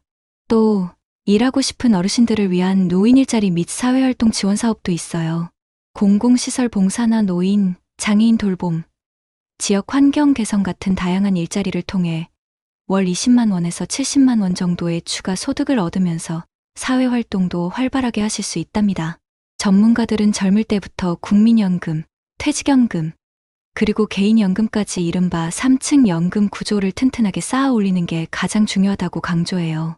이미 은퇴하신 분들이라면 앞서 말씀드린 주택연금을 적극적으로 활용해서 집에 묶여있는 부동산 자산을 현금 흐름으로 바꾸는, 즉 자산의 유동화 전략이 꼭 필요하다고 조언합니다. 자녀에게 집을 물려주는 것보다 내 노후를 스스로 책임지는 품격 있는 삶을 위해 꼭 고려해 볼 만한 선택이 될 수 있죠. 다음으로 B2 자녀 리스크와 고금리 부채 문제를 어떻게 관리할 수 있을지 이야기해 볼까요? 최일평 영감님의 아들 상우 씨처럼 자녀의 과도한 빚이 부모님의 노후를 위협하는 안타까운 상황도 있고, 또 우리 스스로 고금리 빚의 늪에 빠지는 경우도 있죠. 이럴 때 신용회복위원회 채무조정제도를 활용해 볼 수 있습니다. 빚이 감당하기 어려울 정도로 불어났을 때 법적 절차를 통해 이자를 감면하거나 원금 일부를 탕감해주고 상환 기간을 연장해서 다시 정상적인 경제 생활을 할 수 있도록 돕는 제도예요. 상우 씨의 경우처럼 연 23%에 달하는 높은 이자 부담을 이 제도를 통해 크게 줄일 수 있습니다. 그리고 카드론, 현금 서비스, 사채 같은 고금리 대출을 연 10% 내외의 저금리 정책금융 상품으로 바꿔주는 서민금융진흥원 저금리 대환대출. 예를 들어 햇살론 같은 상품들이 있어요. 이걸 활용하면 매달 나가는 이자 부담을 획기적으로 낮추고 빚이 불어나는 속도를 멈출 수 있습니다. 재무 전문가들은 만복 영감님의 조언처럼 돈을 불리는 모든 재테크의 시작은 바로 고금리 부채를 먼저 갚는 것이라고 입을 모아요. 20% 이자 빚을 갚는 건 위험 부담 없이 20% 수익률을 올리는 것과 같다는 말을 늘 강조하죠. 또 부모님들이 자녀의 재정 문제에 있어서는 아주 명확한 선을 그어야 한다고 조언합니다. 자녀가 성인이라면 스스로의 결정에 책임을 지도록 해야 하고, 밑 빠진 독에 물 붓기처럼 계속 지원하는 건 결국 부모님과 자녀 모두를 힘들게 하는 길이라는 것을 기억해야 해요. 만약 정말 지원이 필요하다면 직접 현금을 주기보다는 채무조정이나 저금리 대환대출 같은 공적인 제도를 활용하도록 정보를 알려주고 안내하는 역할에 그치는 것이 훨씬 현명합니다. 마지막으로 금융사기 예방과 금융이해력을 강화하는 방법들에 대해 알아볼까요? 빔순자 여사님의 아들 민준 씨가 하마터면 당할 뻔했던 기획부동산 사기나 우리가 늘 접하는 보이스피싱 같은 각종 금융 사기로부터 어르신들의 소중한 자산을 지켜야겠죠. 금융감독원에서는 어르신들을 대상으로 금융사기 예방 교육을 꾸준히 실시하고 있고, 사기 수법과 대처 요령이 담긴 홍보물도 배포하고 있어요. 어르신 금융사기 예방, 자녀 사칭 스미싱 대처법 같은 실질적인 정보들도 온라인을 통해 제공하고 있답니다. 그리고 각 지자체에서는 노인복지관이나 주민센터에서 스마트폰 사용법, 모바일 뱅킹, 키오스크 이용법 같은 디지털 금융 환경에 익숙해질 수 있도록 돕는 무료 교육을 활발하게 진행하고 있어요. 이런 교육을 통해 정보 격차를 줄이고 새로운 사기 수법에 대한 대응 능력을 키울 수 있습니다. 경찰청에서도 새로운 사기 수법을 분석해서 언론이나 SNS를 통해 적극적으로 알리고 있고요. 사이버카 앱 같은 걸 통해서는 스미싱 의심 URL을 탐지하는 서비스도 제공하고 있습니다. 전문가들은 세상에 쉽고 빠르며 수익률이 보장되는 투자는 절대 없다는 순자 여사님의 원칙을 우리 모두가 절대 잊지 말아야 한다고 강조합니다. 특히 원금 보장, 고수익 보장 같은 문구가 들어간 투자 권유는 100% 사기라고 단언해요. 의심스러운 전화나 문자를 받으면 일단 의심하고 바로 끊고 자녀나 금융기관에 확인하는 이 세 가지 원칙을 반드시 지켜야 합니다. 중요한 재산 관련 결정을 내릴 때는 꼭 자녀분들이나 믿을 수 있는 사람과 상의하고 필요하다면 은행이나 금융기관의 상담 창구를 직접 방문해서 조언을 구하는 것이 소중한 노후 자산을 지키는 가장 확실한 방법입니다. 지는 해가 가장 아름다운 순간, 삶의 저녁 노을 앞에 선 우리, 오랜 세월 가슴에 품어온 꿈들, 굽이굽이 흘러온 강물 같은 이야기들, 때로는 거친 풍랑의 휘청이고 때로는 깊은 슬픔에 주저앉았어도 그 모든 시간은 우리를 더욱 단단하고 지혜롭게 만들었습니다. 고단했던 어깨의 짐을 잠시 내려놓고 이제는 스스로 빛나는 별이 되어 세상 모든 시름 잊고 평안히 잠들기를, 그리고 다시 환하게 빛나기를.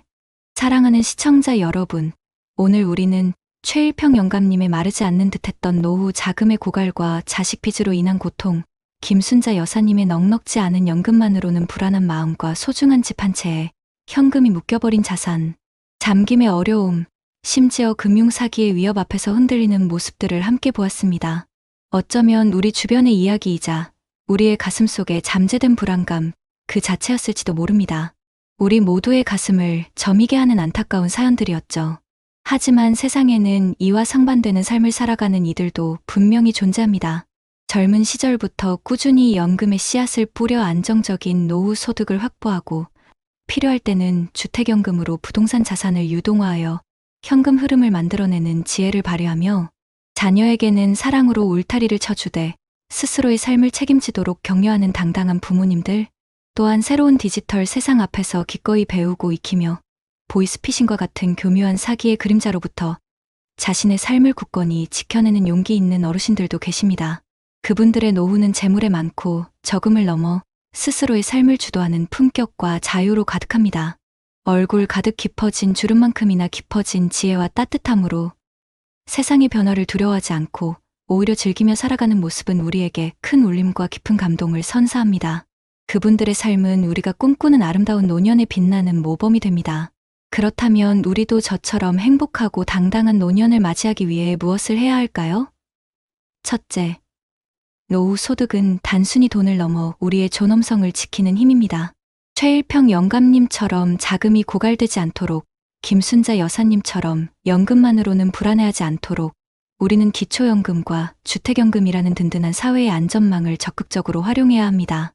내 집이라는 소중한 자산을 그저 물려줄 재산으로만 생각할 것이 아니라 평생을 함께할 내 삶의 울타리이자 나를 위한 든든한 연금이 되어줄 수 있음을 기억해야 합니다. 또한 일하고 싶은 마음만 있다면 노인 일자리 지원 사업을 통해 사회에 기여하며 활력을 찾고 동시에 소득까지 얻을 수 있는 기회를 놓치지 마세요. 젊은 세대에게는 국민연금, 퇴직연금, 개인연금이라는 3층 연금 구조를 단단히 쌓아 올리는 것이 미래의 나에게 주는 가장 큰 선물임을 잊지 말아야 합니다. 이는 노년을 준비하는 것을 넘어 현재의 나에게 마음의 평화를 선물하는 소중한 일입니다. 둘째, 빚은 우리를 옥죄는 그림자와 같습니다. 최일평 영감님의 아들 상우 씨의 사례처럼 자녀의 빚이 부모의 노후를 위협하는 아픔을 막기 위해 우리는 때로는 단호한 사랑이 필요합니다. 성인 자녀가 자신의 삶의 책임감을 느끼도록 돕고 감당하기 어려운 빚의 수렁에 빠졌다면 신용회복위원회 채무조정제도나 서민금융진흥원, 저금리 대환대출과 같은 공적 제도를 활용하도록 안내하는 지혜를 발휘해야 합니다. 이는 밑 빠진 독에 물 붓기식의 지원이 아니라 자녀 스스로 일어설 힘을 주는 진정한 사랑입니다. 우리 자신의 고금리 부채 또한 마찬가지입니다. 돈을 불리는 최고의 재테크는 고금리 빚을 먼저 갚는 것이라는 만복 영감님의 조언처럼 이자라는 무거운 짐을 하루빨리 벗어던져야 합니다.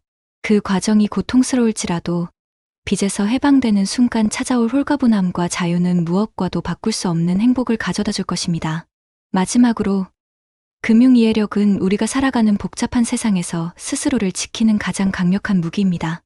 김순자 여사님의 아들이 위험에 빠질 뻔했던 기획부동산 사기, 그리고 끊임없이 진화하는 보이스피싱 같은 금융 사기로부터 우리의 소중한 노후 자산을 지켜야 합니다.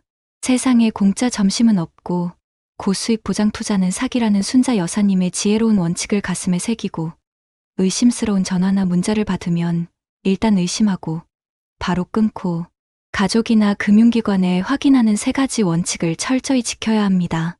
노인복지관이나 주민센터에서 제공하는 스마트폰 및 디지털 금융교육에 적극적으로 참여하여 새로운 기술을 두려워하지 않고 우리의 삶을 더욱 풍요롭게 만드는 도구로 활용하시길 바랍니다.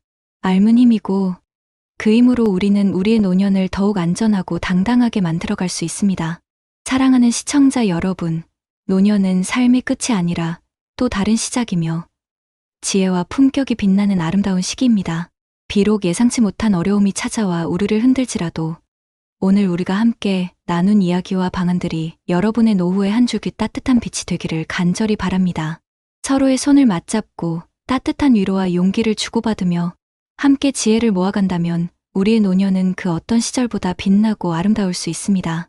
지금 이 순간부터 우리는 더 이상 불안과 고립 속에 머무르지 않을 것입니다. 당당하게 자신의 삶을 주도하고 사랑하는 가족들과 더 깊이 소통하며 사회의 일원으로서 빛나는 존재감을 드러낼 것입니다. 여러분의 삶은 그 자체로 소중하며 여러분의 노년은 그 어떤 모습이어도 충분히 아름답습니다. 스스로를 사랑하고 스스로를 믿으세요. 저희 유튜브 채널은 앞으로도 여러분의 가장 든든한 동반자가 되어 행복하고 품격 있는 노년을 위한 여정에 항상 함께할 것을 약속드립니다. 감사합니다. 그리고 사랑합니다. 평생 직장이라 믿었던 회사에서 나가달라는 말을 듣게 될 거라고 혹시 상상이나 해보셨습니까? 25년간 오직 한 개, 국내 최고 자동차 부품 회사에 모든 걸 바쳤던 박철민 부장님. 그가 하루아침에 월 180만 원짜리 물류센터 일용직으로 밀려난 사연 들어보셨나요? 그가 가진 10개가 넘는 기술 자격증도 번듯했던 대기업 명함도 왜 아무런 방패가 되어주지 못했을까요?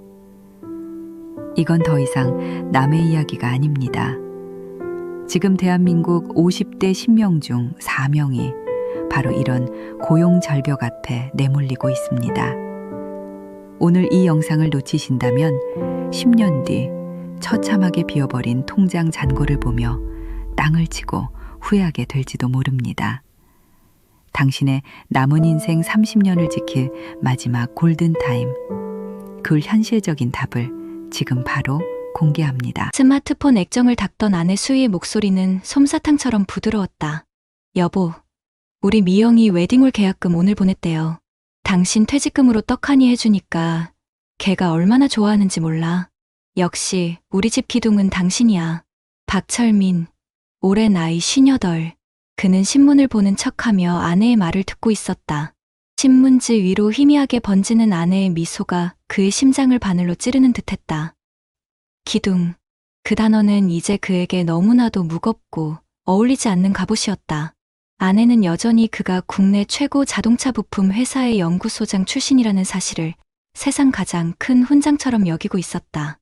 그가 매일 아침 낡은 도서관으로 향하는 이유가 유망한 중소기업의 기술 고문 자리를 알아보기 위함이라고 굳게 믿고 있었다.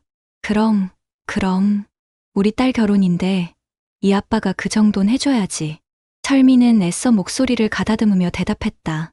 그의 목소리는 미세하게 떨리고 있었다. 신문지 뒤에 가려진 그의 얼굴은 아내가 보지 못하는 그만의 작은 무대였다. 그 무대 위에서 그는 여전히 번듯한 가장을 연기하고 있었다. 하지만 연기가 끝나고 막이 내리면 그는 이름 없는 엑스트라에 불과했다. 아침 8시 철민은 현관문을 나섰다. 다녀올게. 오늘도 좋은 소식 있을 거예요, 여보. 아내의 응원이 등 뒤에 비수처럼 꽂혔다. 그가 향한 곳은 도서관이 아니었다. 버스를 2번 갈아타고 도착한 곳은 도시 외곽의 거대한 물류센터. 오늘도 무사히라는 낡은 플래카드가 바람에 펄럭이고 있었다. 대한민국 최고의 엔진을 설계하던 그의 손은 이제 컨베이어 벨트를 타고 쏟아지는 택배 상자를 분류하고 있었다. 손목에 붙인 파스가 땀에 젖어 너덜거렸다. 영하의 날씨에도 등줄기엔 식은땀이 흘렀다. 월 180만 원. 이것이 지난 1년간 25년 경력의 대기업 부장이자 10개가 넘는 국가기술 자격증 보유자인 그에게 세상이 매긴 몸값의 전부였다. 점심시간, 차가운 콘크리트 바닥에 주저앉아 빵으로 허기를 채우던 철민의 귓가에 젊은 관리자의 고함이 들려왔다. 아저씨, 거기서 그렇게 앉아있으면 동선 방해돼요. 좀 빨리빨리 움직입시다, 네? 그는 죄인처럼 고개를 숙이고 꾸역꾸역 빵을 삼켰다.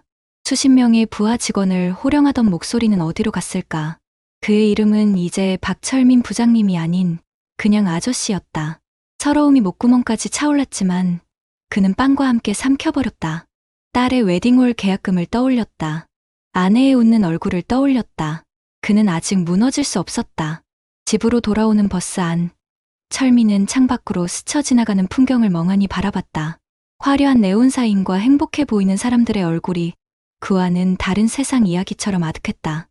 집에 거의 다 도착했을 무렵 주머니 속에서 진동이 울렸다. 발신자는 3년 전 먼저 명예퇴직을 했던 후배 성진이었다. 선배님, 저 성진입니다. 잘 지내시죠? 성진이구나. 그럼 잘 지내지.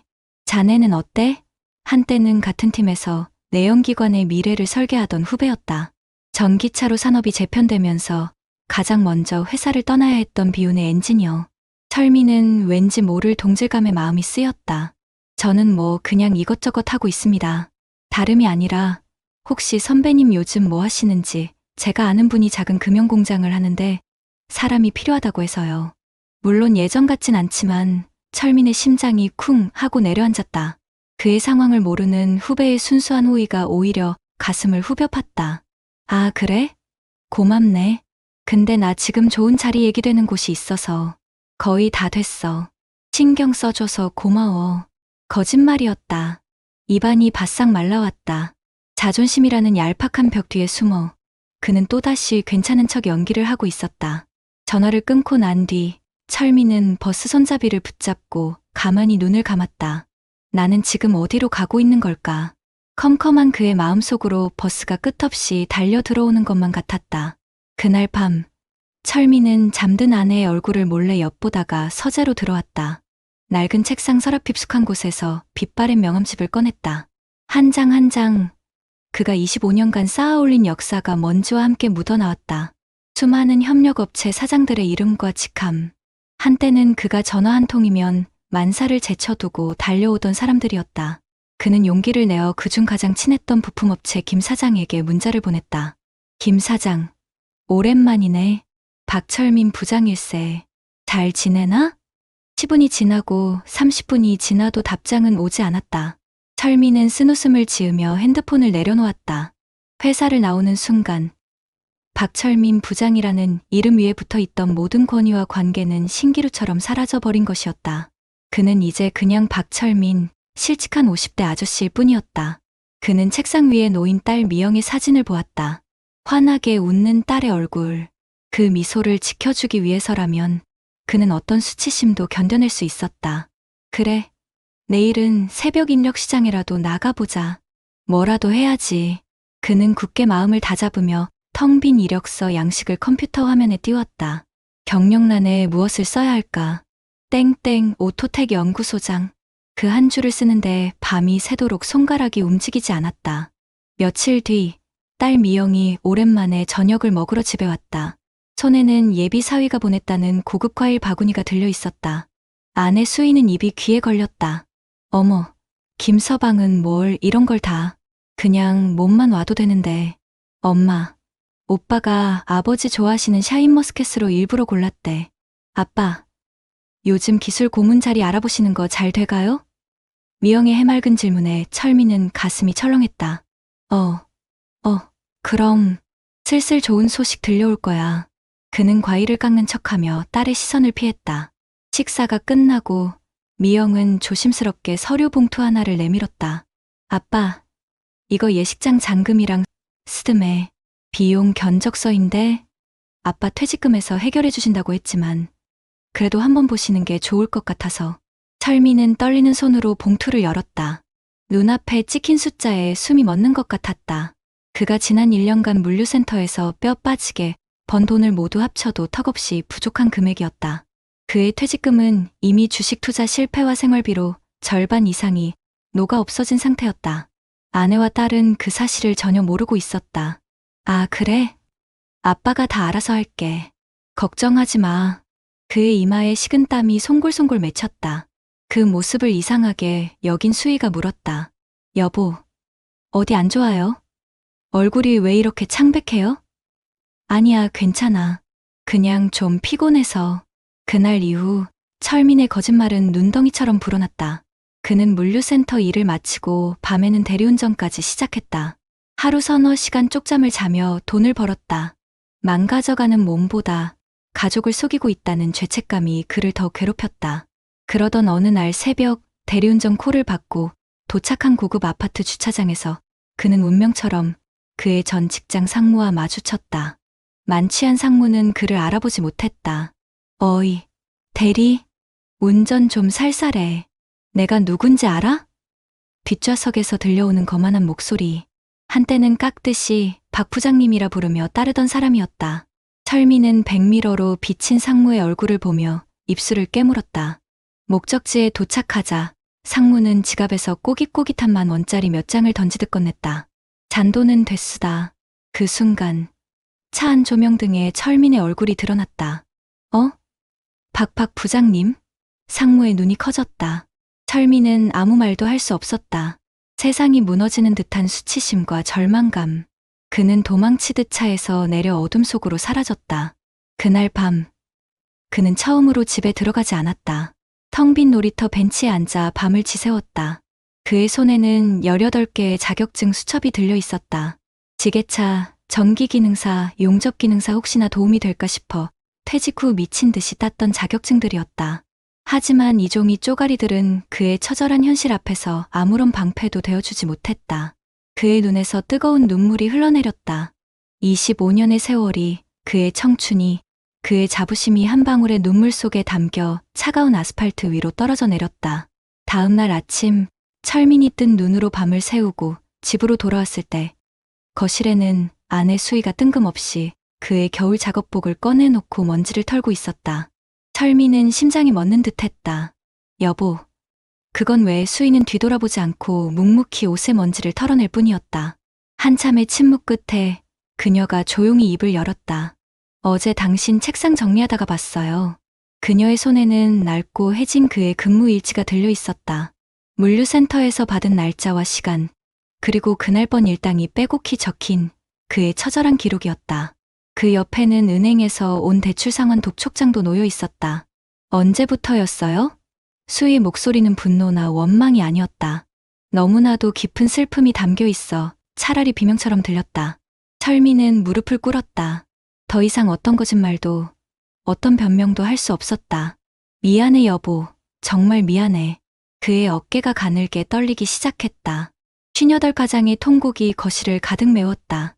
그는 지난 1년간 겪었던 모든 서름과 고통을 토해냈다.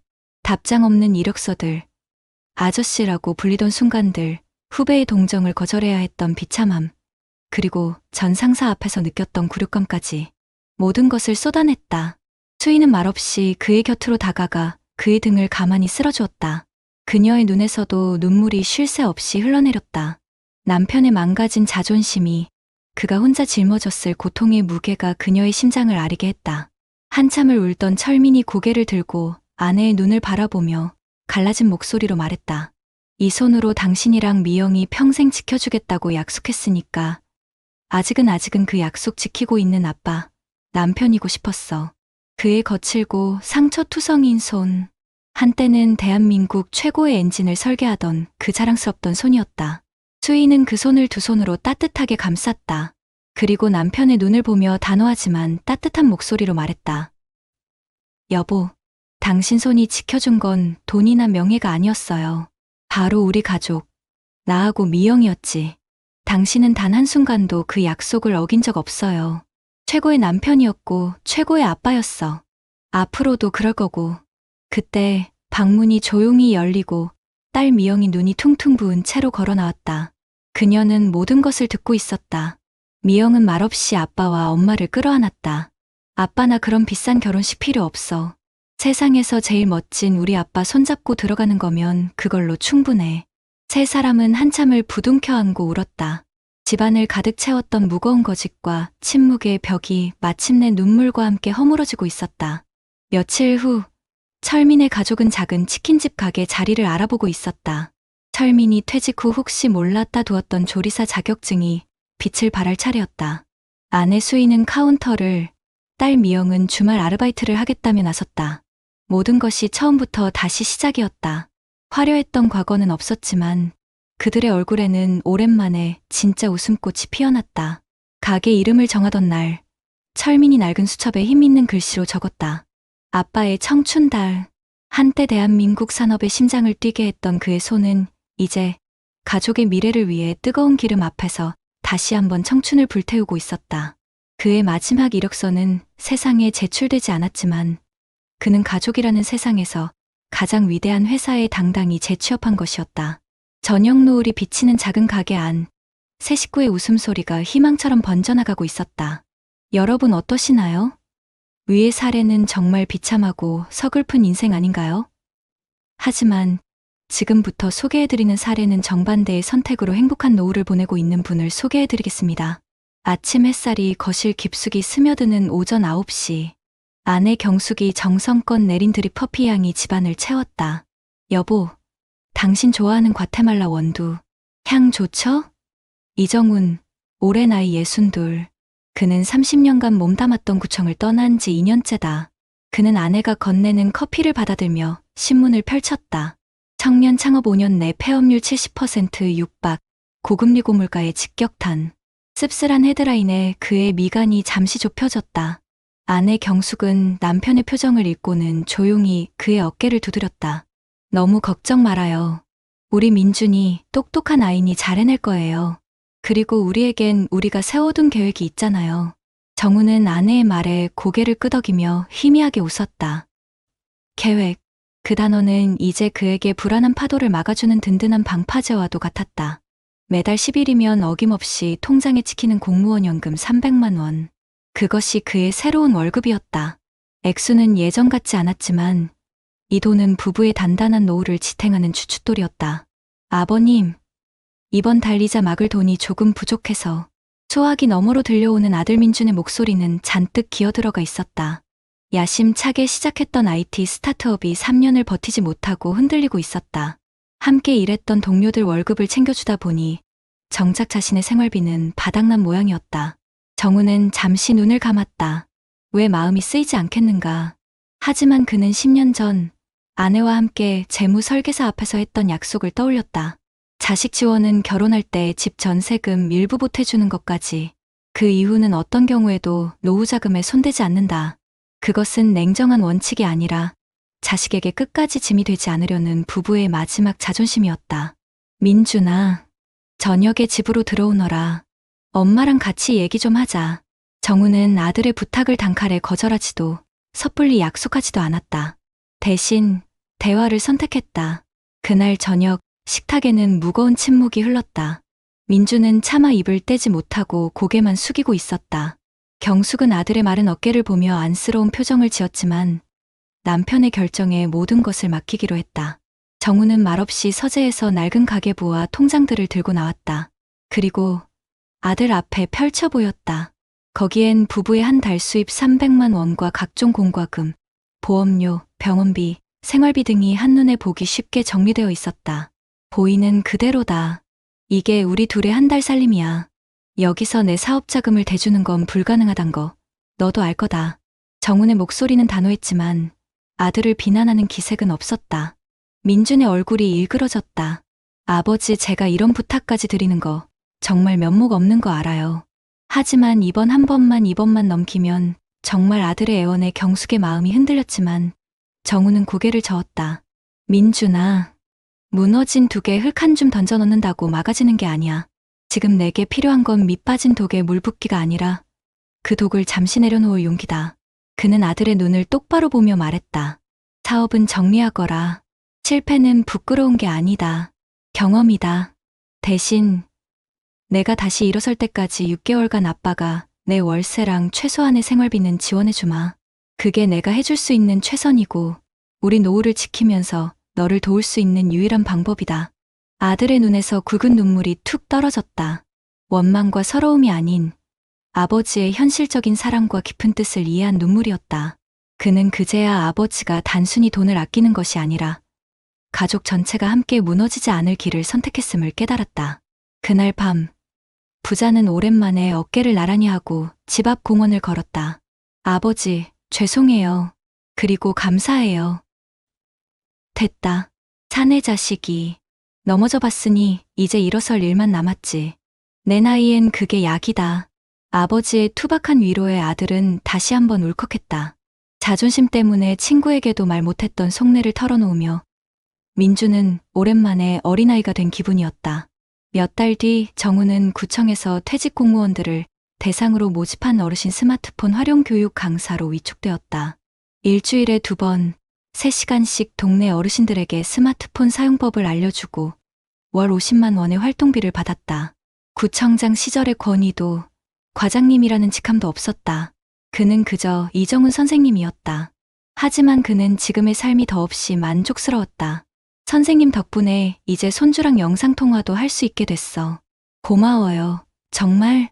서툰 손으로 메시지를 보내고 환하게 웃는 할머니의 얼굴에서 그는 돈으로 살 수 없는 큰 보람을 느꼈다. 그의 지식과 경험이 누군가에게 따뜻한 도움이 될 수 있다는 사실이 그를 다시 뛰게 만들었다. 아들 민주는 아버지의 조언대로 사업을 깨끗하게 정리하고 자신의 전공을 살려 중견 IT 기업에 재취업했다. 예전처럼 대표님 소리는 못 들어도 꼬박꼬박 월급이 나오는 안정된 삶에 감사하며 하루하루를 성실하게 살아갔다. 주말 저녁, 민준이 여자친구와 함께 과일 바구니를 사들고 부모님 댁을 찾았다. 아버지, 어머니, 저 다음 달에 결혼합니다. 화려한 결혼식은 안 할 거예요.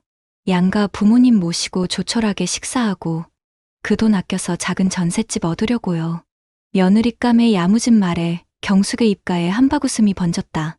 정우는 말없이 아들의 어깨를 툭 쳤다. 그 어떤 말보다 깊은 신뢰와 지지가 담긴 손길이었다.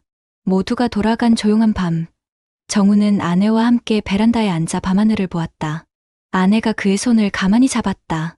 30년간 서류와 씨름하느라 굽던 손은 투박해졌지만 경숙에게는 세상에서 가장 믿음직한 손이었다. 여보, 당신 덕분이에요.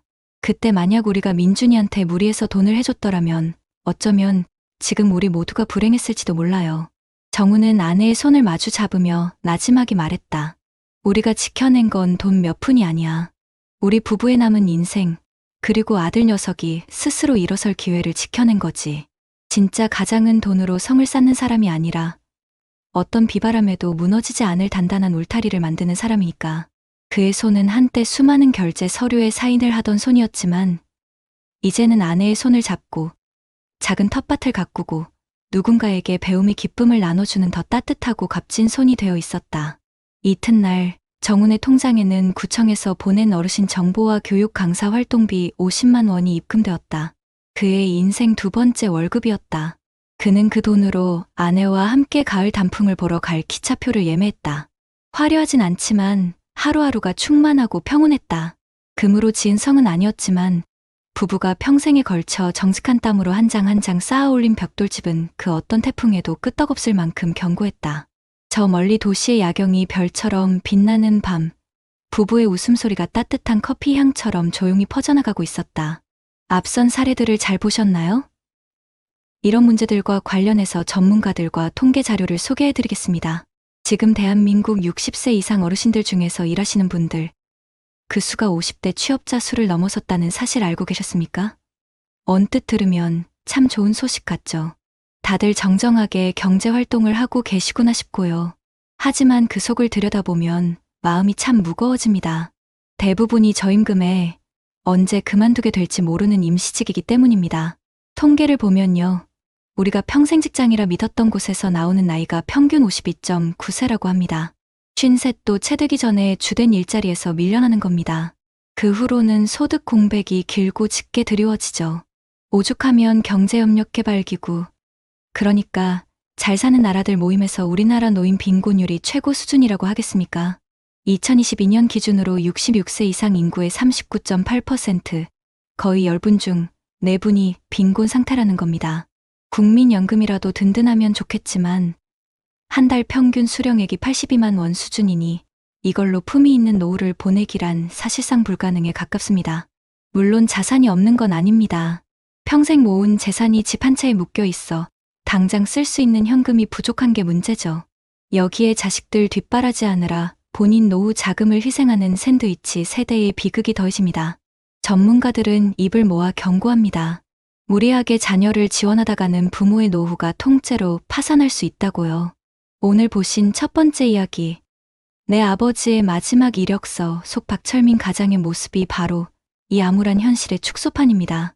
58배 나이에 퇴직해서 월 180만 원을 벌기 위해 물류센터에서 땀 흘리는 모습, 이게 바로 평균 퇴직 연령 52.9세, 재취업 시 평균 37.3% 임금이 깎이는 우리 중장년들의 현실과 정확히 일치합니다. 대기업 연구소장까지 지낸 화려한 경력이 무색하게 육체노동에 내몰리는 건 그만큼 나이 든 사람에게 양질의 일자리가 주어지지 않는다는 뼈아픈 증거이기도 하고요. 가족에게 차마 사실을 털어놓지 못하고 혼자 끙끙 앓는 모습은 어떻습니까? 가장이라는 이름의 무게에 짓눌려 사회적으로 고립되고 우울감에 시달리는 수많은 아버지들의 모습을 대변하고 있습니다. 특히 자녀 결혼 자금을 마련하려고 무리하다가 결국 후배의 도움마저 자존심 때문에 거절하는 장면은 전문가들이 그토록 경고하는 자녀 부양으로 인한 노후 파산이 어떻게 시작되는지를 생생하게 보여줍니다. 자식을 향한 끝없는 헌신이 결국 부모와 자식 모두를 불행하게 만들 수 있다는 전문가들의 지적이 가슴을 후벼 파는 대목이죠. 이 이야기는 단순히 한 개인의 불행을 넘어 우리 사회가 함께 고민하고 풀어야 할 숙제를 던져주고 있습니다. 반면에 두 번째 이야기, 내 남편의 두 번째 월급날에 나온 이정훈 씨 부부는 우리에게 또 다른 길을 보여줍니다. 계획을 세우고 보람을 찾으며 활기찬 노후를 보내는 액티브 시니어의 좋은 본보기죠. 30년간 공무원으로 일하고 매달 300만 원의 연금을 받는 모습은 안정적인 현금 흐름이 노후에 얼마나 중요한지를 명확하게 보여줍니다. 이건 국민연금만으로는 생계가 막막한 대다수 시니어들의 현실과 너무나 대조적이라 더 큰 울림을 줍니다. 하지만 이 이야기의 진짜 핵심은 연금 액수가 아닙니다. 바로 자녀 지원과 내 노후 자금은 별개라는 확고한 원칙입니다. 자식 지원은 결혼할 때 집 전세금 일부 보태주는 걸로 끝낸다. 그 이후에는 어떤 일이 있어도 노후 자금에 손대지 않는다. 이 대사야말로 모든 재무 설계 전문가들이 노후 준비의 제1원칙으로 강조하는 내용입니다.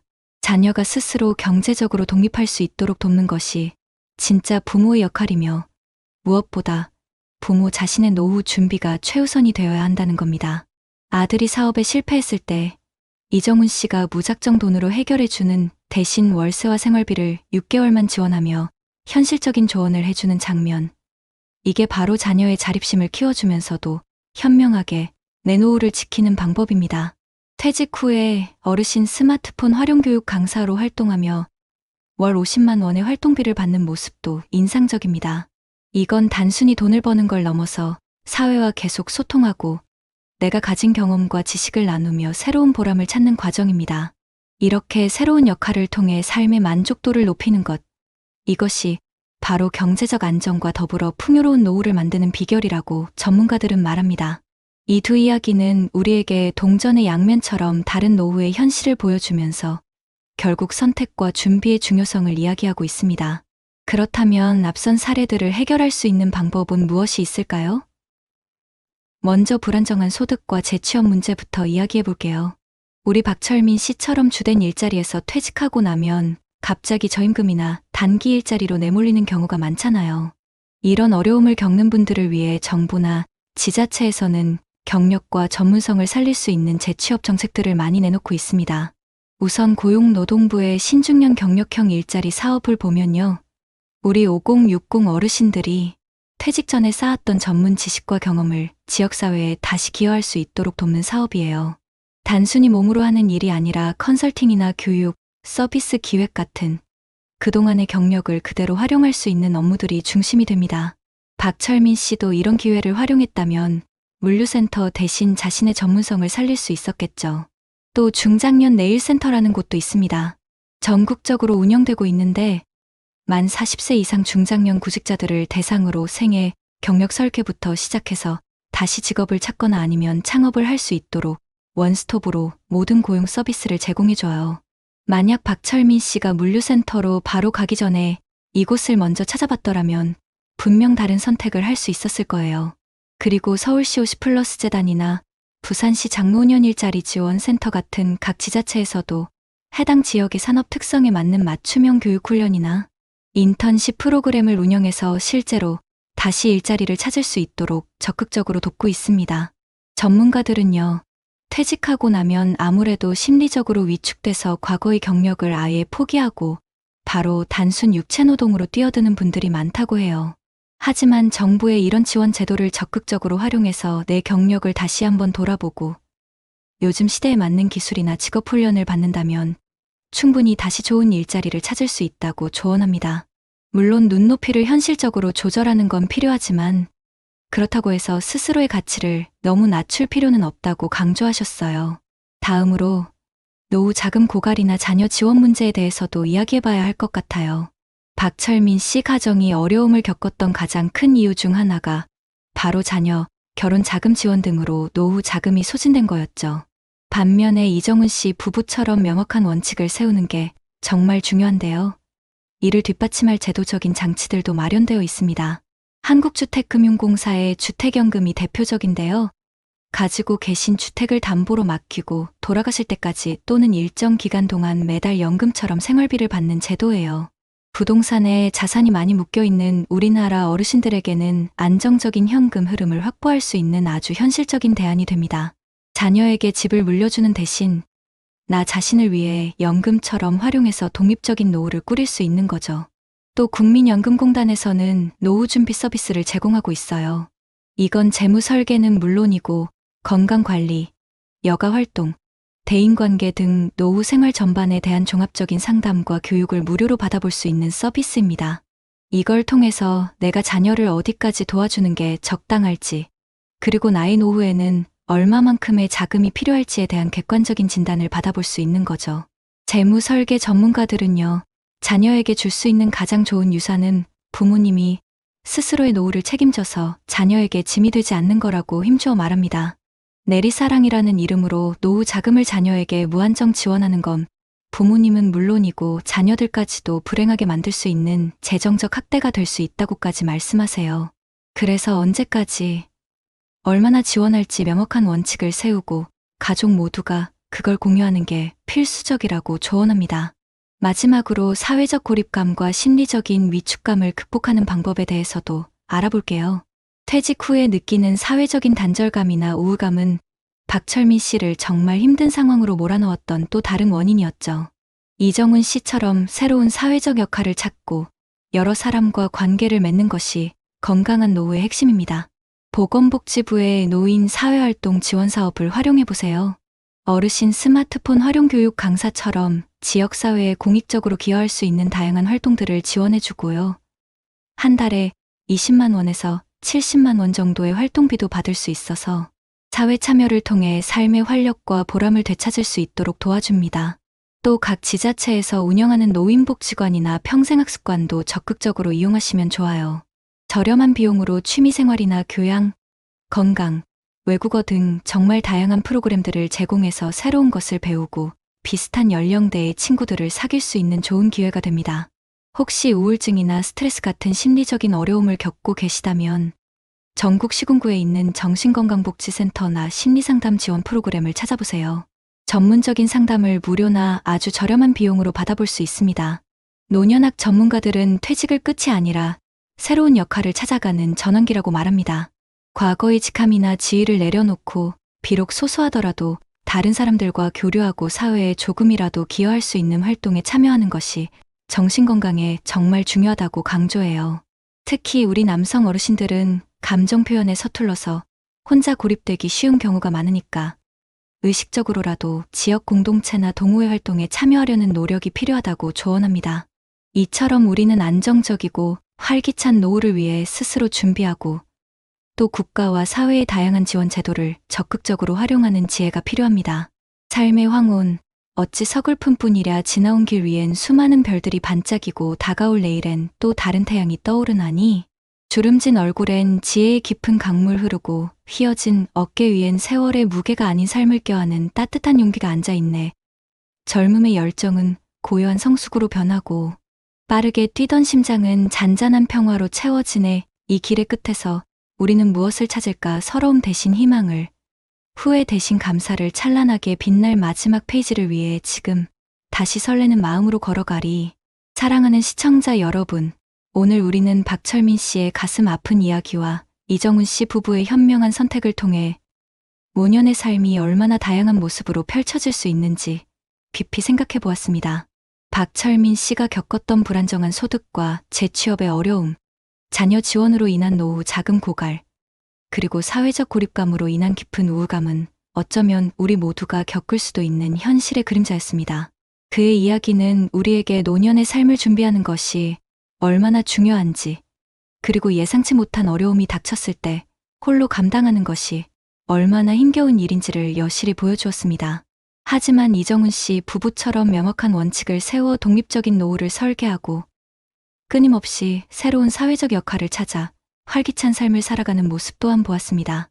이 두 분의 이야기가 극명하게 대비되는 것은 같은 시간 속에서 노후라는 길을 걷더라도 우리가 어떤 선택을 하고 어떤 노력을 기울이느냐에 따라 전혀 다른 풍경이 펼쳐질 수 있다는 것을 깨닫게 합니다. 노년은 그저 세월의 흐름에 몸을 맡기는 시기가 아니라 우리의 의지와 노력으로 새로운 삶의 의미를 찾아가는 인생 2막이라는 사실을 말이죠. 우리는 이미 박철민 씨와 같은 상황을 해결할 수 있는 다양한 방안들을 함께 살펴보았습니다. 더 이상 나는 늙었으니 어쩔 수 없다는 생각에 머물러 있지 않으셔도 됩니다. 신중년 경력형 일자리 사업과 중장년 네일센터는 여러분의 풍부한 경력과 지혜를 다시 세상에 펼칠 기회를 제공하며 주택연금과 국민연금공단의 노후 준비 서비스는 자녀에게 짐이 되지 않고 스스로의 삶을 당당하게 꾸려나갈 재정적 지혜와 안정감을 선물할 것입니다. 또한 노인 사회활동 지원사업과 지역사회의 노인복지관, 평생학습관은 외로움을 걷어내고 새로운 친구를 만나며 삶의 활력을 되찾는 아름다운 만남의 장이 되어줄 것입니다. 혹시 마음에 깊은 그림자가 드리워진 분이 계시다면 가까운 정신건강복지센터의 문을 두드리는 용기를 내어주세요. 그곳에서 여러분은 따뜻한 위로와 전문적인 도움을 받을 수 있을 것입니다. 사랑하는 시청자 여러분, 우리는 모두 과거를 살아왔고 현재를 살아가며 미래를 향해 나아갑니다. 여러분의 삶은 그 자체로 한 편의 드라마이며 그 안에는 누구도 따라할 수 없는 소중한 가치와 이야기가 담겨 있습니다. 이 아름다운 인생의 황혼을 후회와 슬픔으로 채우기보다는 희망과 용기로 가득 채워나가시기를 진심으로 바랍니다. 때로는 작은 용기 하나가, 때로는 손 내미는 따뜻한 손길 하나가 여러분의 노후를 완전히 다른 방향으로 이끌어갈 수 있습니다. 나는 아무것도 할 수 없어 라고 생각하는 대신 나는 무엇을 할 수 있을까? 라고 질문해 보세요. 너무 늦었어 라고 포기하는 대신 지금부터 시작하면 어떨까? 라고 스스로에게 기회를 주세요. 당신의 작은 변화가 당신의 가족에게 그리고 우리 사회에 긍정적인 파동을 일으킬 것입니다. 여러분, 노년은 결코 끝이 아닙니다. 그것은 삶의 가장 깊은 지혜와 따뜻한 마음으로 세상을 감싸 안는 축복의 시간입니다. 박철민 씨가 겪었던 고통은 우리 모두에게 경고등이 되어 주었지만 이정훈 씨 부부처럼 밝게 빛나는 노년은 우리 모두가 꿈꿀 수 있는 아름다운 미래입니다. 그 미래를 향해 지금 바로 한 걸음 내디드세요. 스스로를 아끼고 사랑하며 적극적으로 삶에 참여하는 용기를 가진다면 여러분의 노후는 분명 감동과 행복으로 가득 찬 아름다운 이야기가 될 것입니다. 오늘 흘리는 눈물은 아픔의 눈물이 아니라 지나온 삶에 대한 깊은 이해와 다가올 빛나는 노년에 대한 가슴 벅찬 기대감의 눈물이기를 바랍니다. 저희 채널은 언제나 여러분의 아름다운 노후를 응원하며 함께 걸어가겠습니다. 여러분의 삶이 마지막 순간까지 찬란하게 빛나기를 진심으로 기원합니다. 감사합니다.